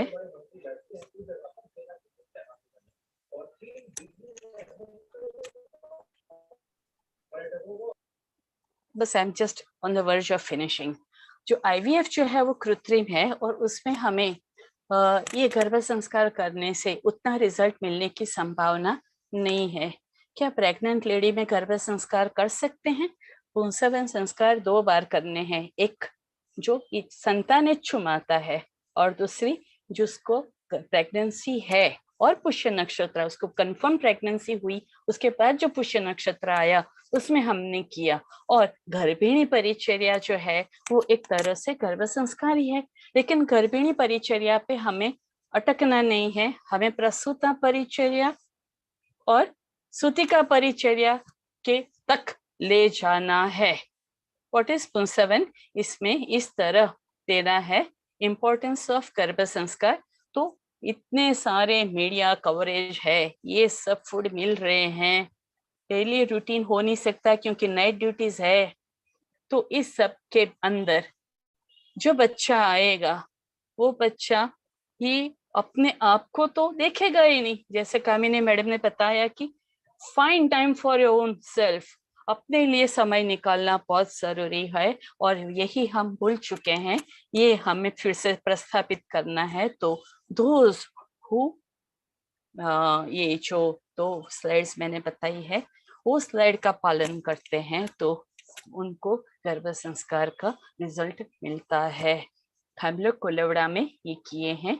जो गर्भ संस्कार के लिए युगल आते थे उनको इस तरह हवन करवाते थे। पीछे मेरा स्टाफ बैठा है, उनको इस तरह हवन करवाते थे। और धन्वंतरी जी की वे वहाँ धन्वंतरी जी की बड़ी मूर्ति है हमारी, काफी बहुत सुंदर आइडल है।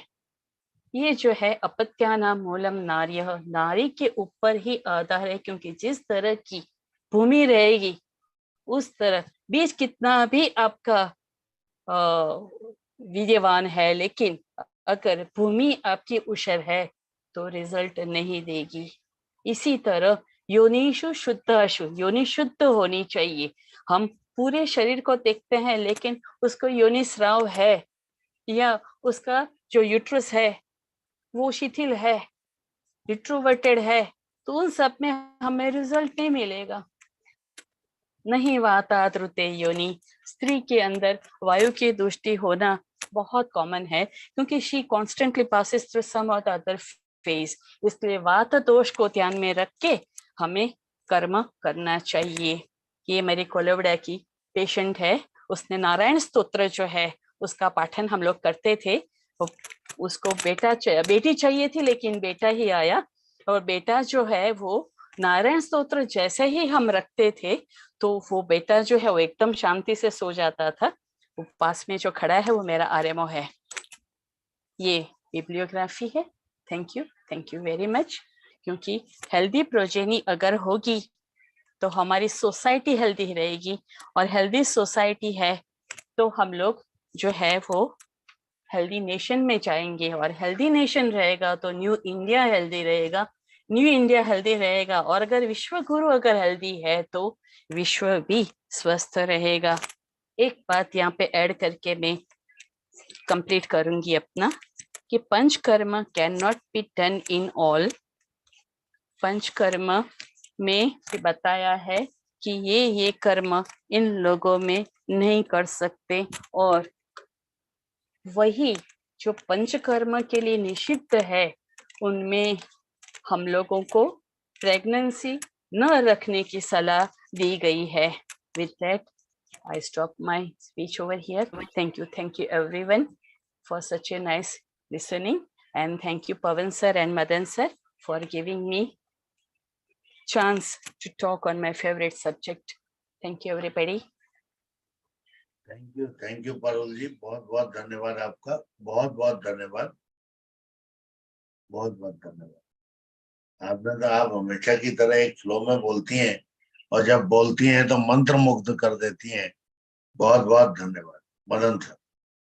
Parul ji, pranam ji, thank you so much for taking us into the depths of the details of progeny and aspects described so clearly in Ayurveda. And every time you bring out so many details. Aaj, I have written one or two things here, which I just want to recite. Ek to hai Shramahara Jnaan. And this is a very interesting thing. आपने जो बताया कि ऋतु के अनुसार जो कुछ है उसके, you should use that and get benefits from it. I just want to highlight दूसरी चीज जो चिल्ड्रंस यूनिवर्सिटी की बात आपने जो बताया जी, गांधीनगर में you have a children's university. The question is, so much knowledge is there in the Samhitas. If you ask our obstetricians and gynecologists who are studying in modern medical institutions, agar unse puche, why is it so difficult to implement this? I don't know what answer they will give. One will be complete ignorance, कि they don't know क्या कुछ है जी हमारे संहिताओं में। नहीं sir, ऐसा नहीं है। हाँ जी, ऐसा नहीं है। काफी सारे गाइनेक्स, इनफैक्ट 2 IVF करने वाले, 2 नहीं 3 IVF करने वाले मेरे साथ कांस्टेंट कांटेक्ट में है, और उनके पेशेंट्स को वे लोग पूछते हैं कि इस तरह की हिस्ट्री है मैडम, क्या करें। They will not refer the cases, क्योंकि पैसे उनके वहाँ पे है। तो they talk to me, guidance लेते हैं और फिर आगे बढ़ते हैं, और रिजल्ट उनको मिलता है। तो गाइनेक्स दे डू, और they also read our books. Charak Sushrut उनको जितना याद है उतना शायद हमें नहीं होगा, इतना पढ़ते हैं साहब। और दूसरी एक बात मैं आपको बताना चाहूंगी, करीब 20 साल से हमारे यहाँ पे जो वीएस हॉस्पिटल, उसका नाम है श्रीमती NHL मेडिकल कॉलेज, वो जो मेडिकल कॉलेज है उसमें पोस्ट ग्रेजुएट थीसिस लिखे जाते हैं, तो उसमें लास्ट जो चैप्टर है वो आयुर्वेदिक कंसेप्ट का रखवाते हैं सिंस लास्ट 20 years। इसको पारुल जी अगर पूरा देश भर लानी हो इस टाइप का सोच, आपके गुजरात में शायद है काफी ज्ञान, या महाराष्ट्र की तरफ भी हो सकता है, राजस्थान की तरफ भी, but how to take it a little more, थोड़ा अब देश में आ गया 7-8 all India institute medical science, अगर वहां जाके पूछें जी ये सवाल, I think we might find some gaps there. So I want to congratulate all our speakers today for touching on very important points. And we have many new people here with us. हमारे साथ है Dr. S. Khan Saab, Pranam ji, Khan Saab. And we have Sonali Khandelkar. Sonali ji, namaskar. That time. We are out of time, Pavanji. That's why, sir, if any question is there, Any we can welcome. questions? Otherwise, Yes. we should not ask everybody.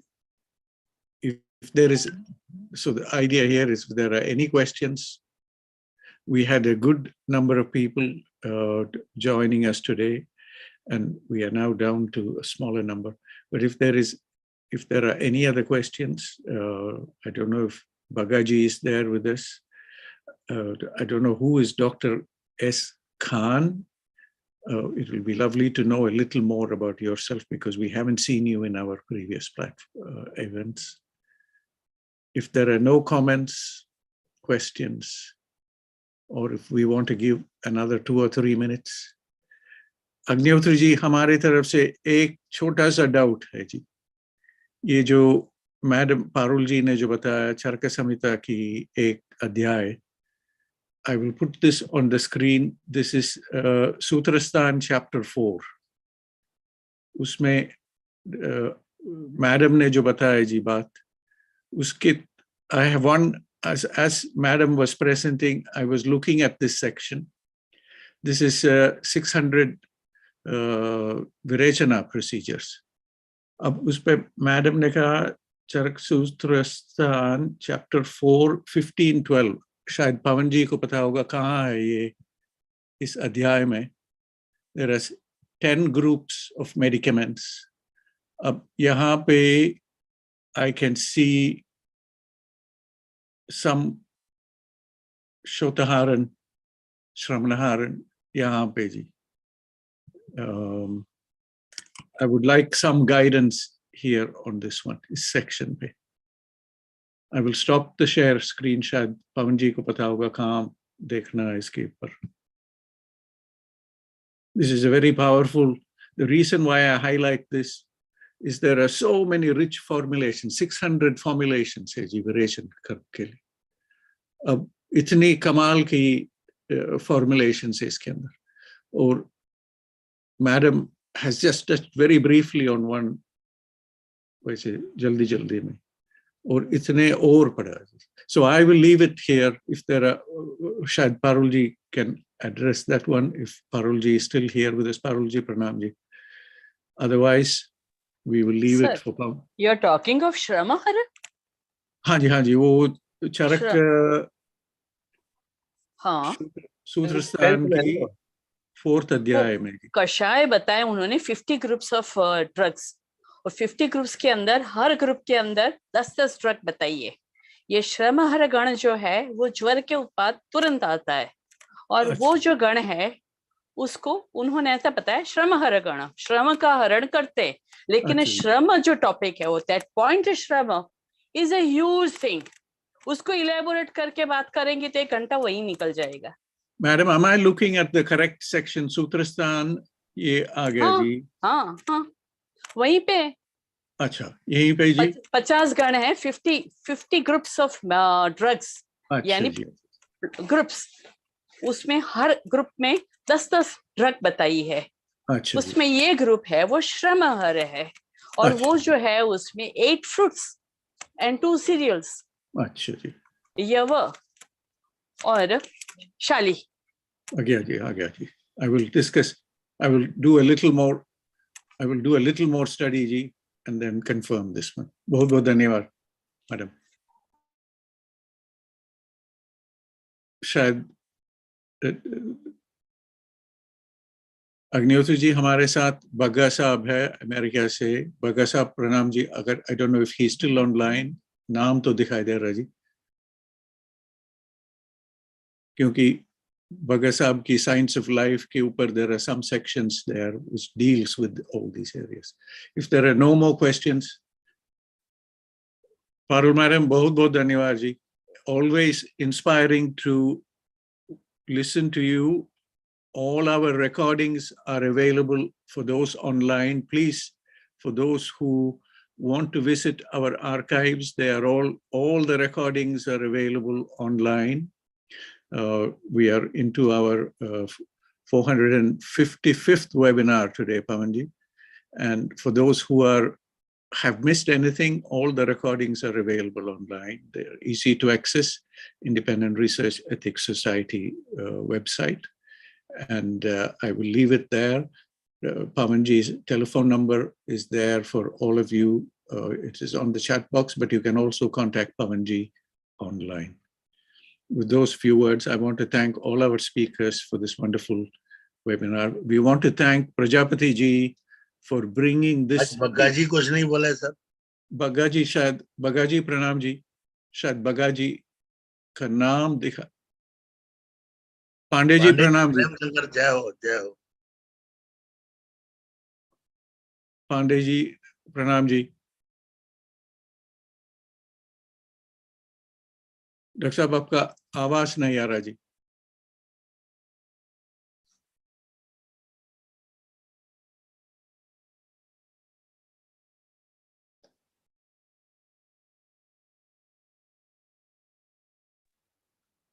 हाँ आ गया जी, आ गया doctor साहब, आ गया जी, आ गया जी। Doctor साहब ये सोच है कि घर घर में ले जाएं आयुर्वेद की सोच, और आज जो हुआ, it is a case of taking Ayurveda to every home. घर घर में ले जाएं जी। अब इतनी, there is so much information available, starting from Garbhini Pracharya, all the details.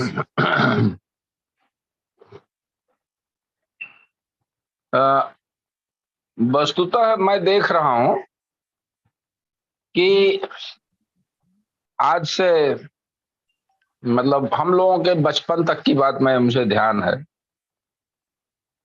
कि जो कम पढ़े लिखे लोग थे,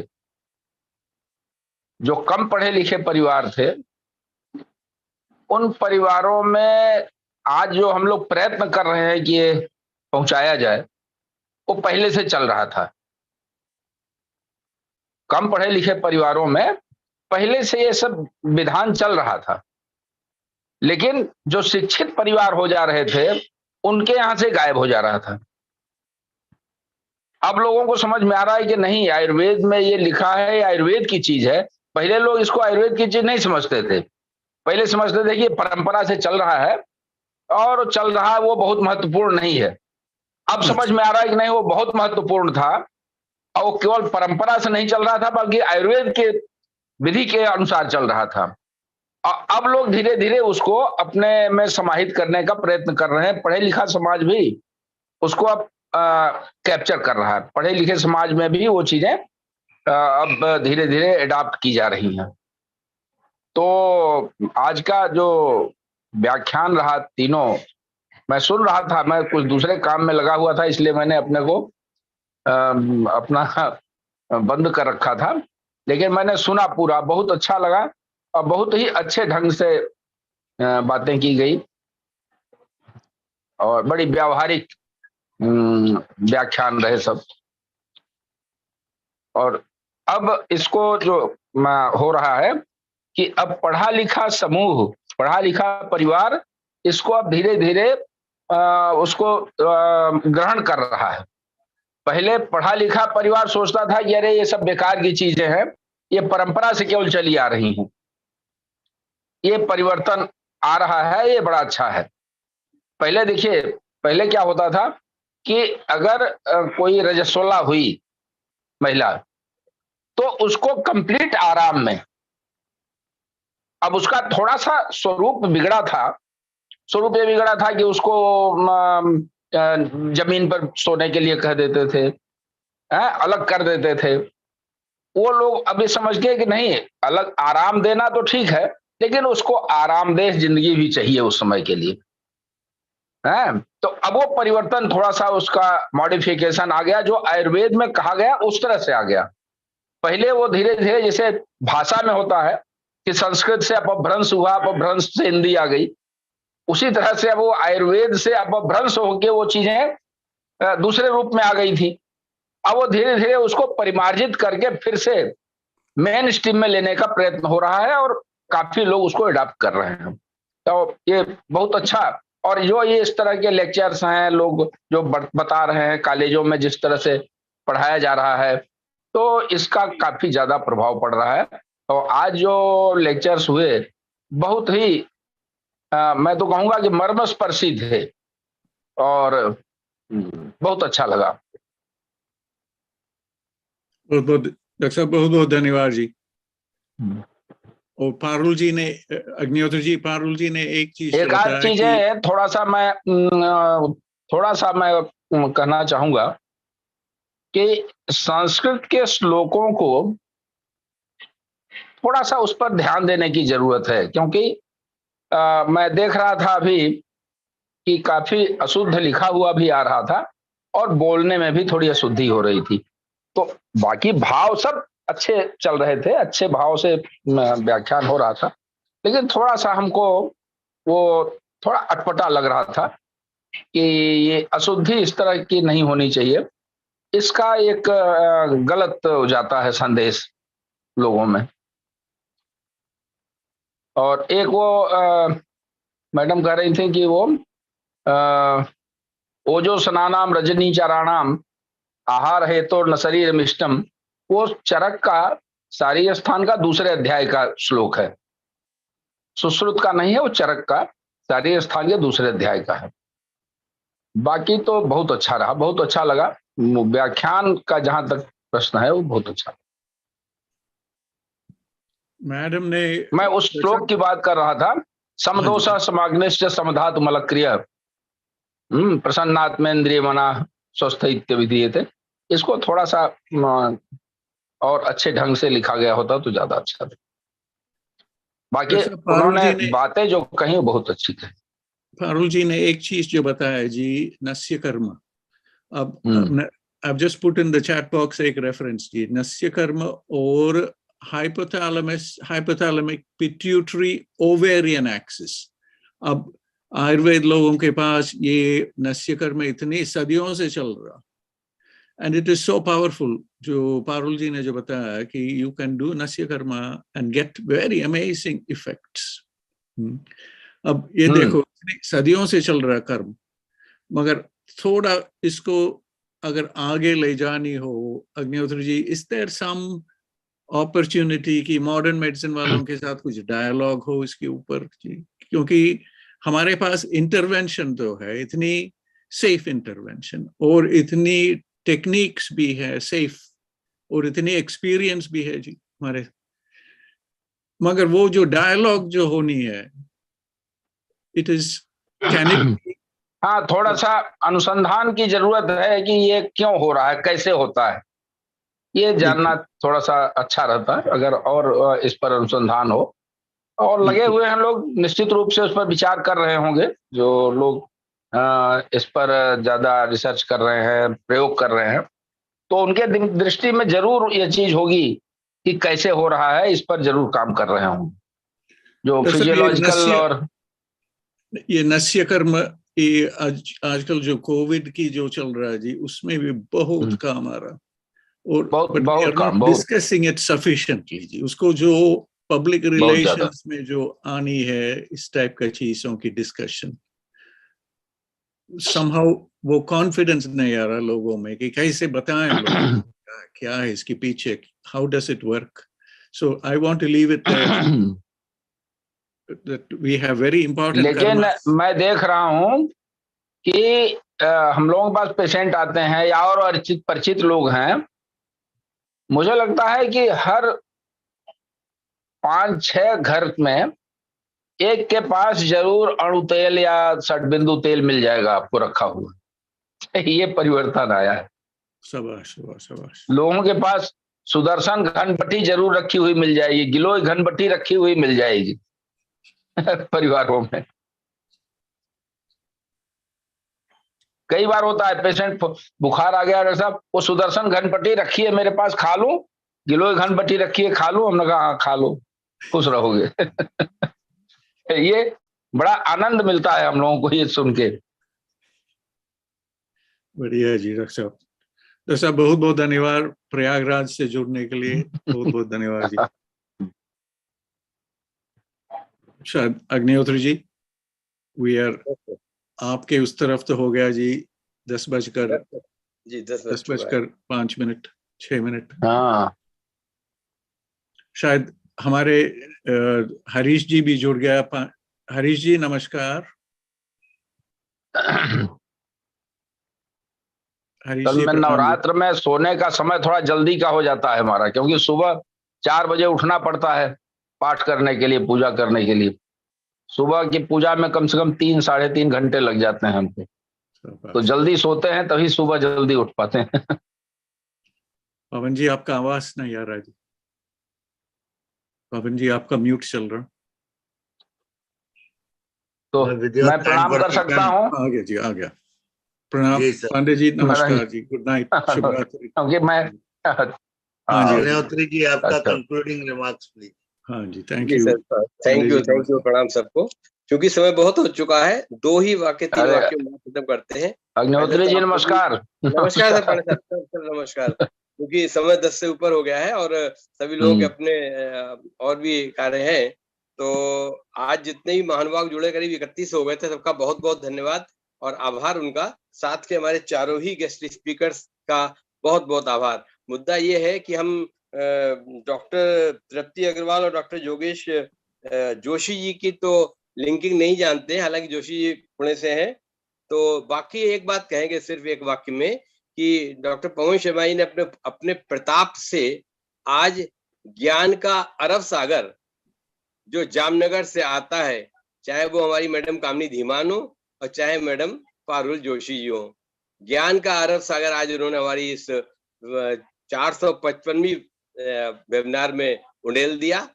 जितना इसको समझ आया, जितना इसको जो पकड़ पाए वो है। और पवन जी स्पेशली आप ये बात देख पा रहे होंगे, आपने ध्यान सुना, मैडम पारुल जी कुछ और कह रही थी, ड्राई फ्रूट्स खिलाते रहिए तो मनोवैज्ञानिक आधार अच्छा रहेगा।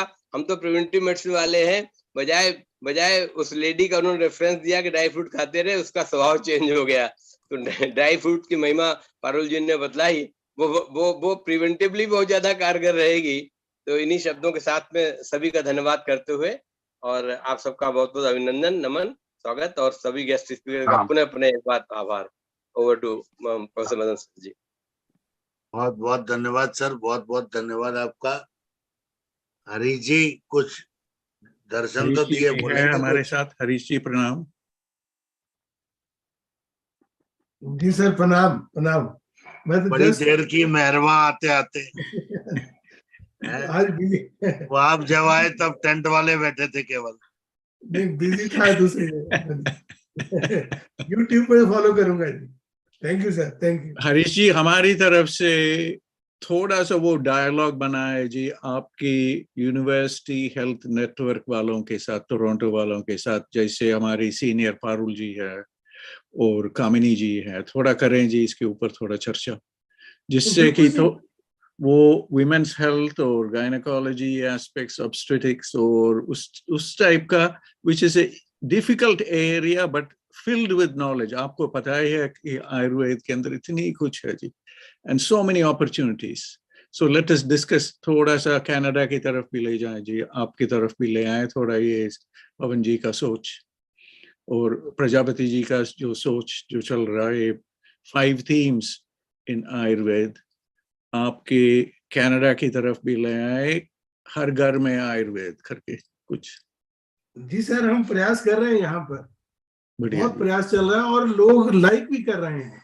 बिल्कुल। प्रिवेंटिव मेडिसिन में तो बिल्कुल तैयार बैठे हैं लोग, क्योंकि प्रिवेंटिव के लिए तो उनको कोई प्रॉब्लम नहीं है, सिर्फ वहाँ कन्फ्लिक्ट आता है फार्मास्यूटिकल कंपनीज के साथ, वहाँ थोड़ी सी दिक्कत हो रही है।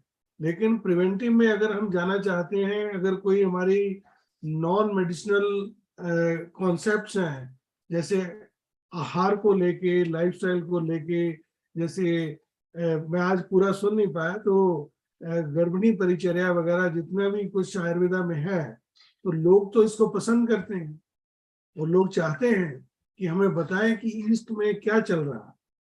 तो ये जो हमने यूनिवर्सिटी हेल्थ नेटवर्क के साथ कोलैबोरेशन किया है, वो सिर्फ मेडिसिन के ऊपर नहीं है, आयुर्वेदिक प्रिंसिपल्स में भी उनका इंटरेस्ट है। वो लोग चाहते हैं कि हमें बताओ कि कैसे हम आपके प्रिंसिपल्स को अपनी मॉडर्न मेडिसिन में इनकॉर्पोरेट कर सकते हैं। जैसे एक छोटा सा एग्जांपल हमने उनको बताया था कि मेटाबॉलिक सिंड्रोम जो बीमारी है, जिसमें high blood pressure, high cholesterol, high blood sugar, weight gain, चारों इकट्ठे हो जाते हैं, और इसमें आयुर्वेद में विरेचन कर्म इसके लिए बहुत कमाल है। हमने कहा कि आप हमारे विरेचन कर्म वाली दवाइयां मत इस्तेमाल करो, आप अपने विरेचन कर्म वाले प्रोडक्ट्स इस्तेमाल कर लो, पेशेंट को डल्कोलेक्स दो, पेशेंट को जो भी आपका मेथड है वो दो, लेकिन प्रिंसिपल आयुर्वेदिक है। आज की डेट में मेटाबॉलिक सिंड्रोम के लिए विरेचन कर्म का कोई विधान नहीं है मॉडर्न मेडिसिन। बिल्कुल जी, समझ गया। लेकिन हम लोगों का आधार ही विरेचन कर्म है, तो इसलिए हमने कहा इसके क्लिनिकल ट्रायल करके देखिए। और जो इनिशियल ट्रायल कुछ डॉक्टर्स ने किया, उन्होंने हमें बताया कि डेफिनेटली इससे जो नंबर्स हैं वो चेंज हो रहे हैं, ब्लड शुगर नॉर्मल हो रहा है, कोलेस्ट्रॉल नॉर्मल आ रहा है, ब्लड प्रेशर नॉर्मल आ रहा है। रिसर्च की ये एक कारगर उपाय है। तो इस तरह से हमारे जो प्रिंसिपल्स हैं, अगर हम उनको ही मॉडर्न मेडिसिन में इंटीग्रेट करने की कोशिश करें, तो उसके लिए तो दुनिया तैयार बैठी है। डॉक्टर साहब, थोड़ा लास्ट कमेंट, ये जो कोलैबोरेशन कुछ हो सकता है हमारी मानसरोवर वर्ल्ड यूनिवर्सिटी के साथ, जहाँ पवन जी है आजकल, और छोटे छोटे प्रोजेक्टों में आप हमारी यूनिवर्सिटी हेल्थ नेटवर्क और पवन जी की भोपाल में जो है Mansarovar World University, Global University करके, I think there is an opportunity for collaboration, कुछ भी छोटी छोटी प्रोजेक्टों में।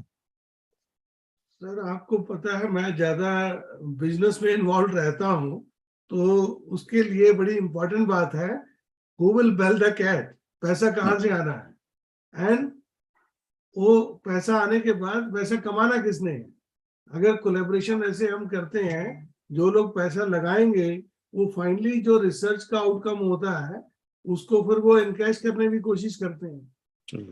तो हमें थोड़ा सा और ब्रेनस्टॉर्मिंग करनी पड़ेगी कि कोलैबोरेशन का आधार क्या करना है। रिसर्च के लिए आप लोग तैयार हैं, आपके पास मटेरियल है, लेकिन वो मटेरियल के लिए उसको साइंटिफिक पैरामीटर्स पे अगर हम ले आते हैं, फाइनली जब तक उसको हम एनकैश नहीं करेंगे वो कंपनसेट नहीं हो पाएगा। समझ गया। उसके ऊपर भी हमें तैयारी करनी पड़ेगी। अगर सिर्फ कोलैबोरेशन इतना ही करना है कि आयुर्वेद की दवाइयां ये पड़ी हैं वो लोग ले जाएं, वो तो फिर करोड़ों अरबों डॉलर की नॉलेज है। हमें बहुत ध्यान से कोलैबोरेट करना है कि कौन कितना पैसा लगा रहा है, और पैसा लगाने के बाद अगर कोई उसका आईपीआर जनरेट होता है, कोई रिसर्च आउटकम आती है प्रॉपर, उसको सेल करने के बाद उसके लिए कैसे पार्टनरशिप होगी, ये सारी चीजें मैटर करेंगी। अभी जो यूएचएन के साथ हमने all India Institute of Ayurveda का कोलैबोरेशन करवाया था, उसमें 8-9 महीने इसी चक्कर में लग गए, क्योंकि वो चाहते थे कि जी हमने आईपीआर में आपको पार्टनर नहीं बनाना है। रिसर्च हम करेंगे, पैसा भी आप लोग देंगे, रिसर्च हम करेंगे, लेकिन अगर आईपीआर निकले, कोई इंटेलेक्चुअल प्रॉपर्टी निकलती है उसमें से, तो उसमें आप लोग पार्टनर नहीं होंगे। हमने उसको डिनाई किया, बाद में वो लोग एग्री कर गए, अब 50-50 की पार्टनरशिप है। तो ये सारी चीजें मैटर करेंगी। समझ गए। अब हमारे पास है पवन जी पूरा एमबीए सोच लगाएंगे इसके ऊपर। जी जी सर, ठीक है ना जी। और we will do this, but आपके point, your point is completely accepted जी। जी जी जी, क्योंकि ये अरबों खरबों डॉलर की प्रॉपर्टी है। एक दवाई को इन्वेंट करने के लिए वेस्ट में $500 मिलियन से $800 मिलियन खर्चा आता मिनिमम, एक दवाई को इन्वेंट करने के लिए। हमारे पास दवाइयां बहुत हैं, लेकिन हमें सिर्फ प्रूव करना है साइंटिफिकली ये दवाई इस तरह से एक्ट करती है, ये इसके साइड इफेक्ट्स हैं, ये इसके बेनिफिट्स हैं। अगर कोई बहुत ही कमाल का प्रोडक्ट निकल आता है, कोई इस तरह का क्योर निकल आता है जो कि एलोपैथी में पॉसिबल नहीं है आज की डेट में, तो ये तो बहुत बड़ी एक प्रॉपर्टी है। तो उसको ध्यान में रखते हुए हमें कोलैबोरेट करना पड़ेगा। डॉक्टर साहब, शायद पवन जी की तरफ से सोच ये चल रहा होगा उनके मन में कि थोड़ा बातचीत करें इसके ऊपर। ये जो छोटी छोटी नहीं, बिल्कुल we miss it out. We miss out those small points, but very important points कि intellectual property किसके पास होगा, उसकी sharing क्या है, इस टाइप की बातों में थोड़ा और we must have an extended discussion जी। क्योंकि कम से कम आप लोग तो टोरंटो में you have made a foundation, connection जो network के साथ, और हिंदुस्तान में है जी, of course also the manpower is there. So we will bring this together. Discussion so shuru karen ji. You have a model already with the All India Institute Ayurveda, ki how you arrived at that formula. Shayad Pavan ji and people from other locations in India can come together. Thoda iske upar brainstorming karen ji, thoda sa. Ki metabolic syndrome is a big problem around the world. Aapne jo sahi kiya, vireshan karma is a very powerful intervention. और इतने इसमें sir जैसे यूरोलाइथेसिस है, kidney stone है, kidney stone की it's a big headache all over world. Very right sir, लेकिन अभी बहुत समय हो चुका सर। चलो जी, मेरी नवरात्रि शुरू हुई है, आज से मैं निराहार हूँ, नमस्कार आज से सर, मैं आहार भी नहीं ले रहा हूँ। पवन जी, थैंक यू वेरी मच। 9 बजे तक खत्म करना चाहता हूँ। सॉरी बिल्कुल जी, बिल्कुल जी, बिल्कुल। But we wanted to raise this point कि हरीश जी has a special guest today. He has appeared. Harish ji, बहुत बहुत धन्यवाद. Thank you for sharing these points. We will discuss with Pavan ji and make a good platform. क्योंकि people like Yogesh Joshi ji, नमस्कार। नमस्कार Joshi, has so much valuable, इनके पास protocol भी है हर एक चीज की. We will bring all these people into the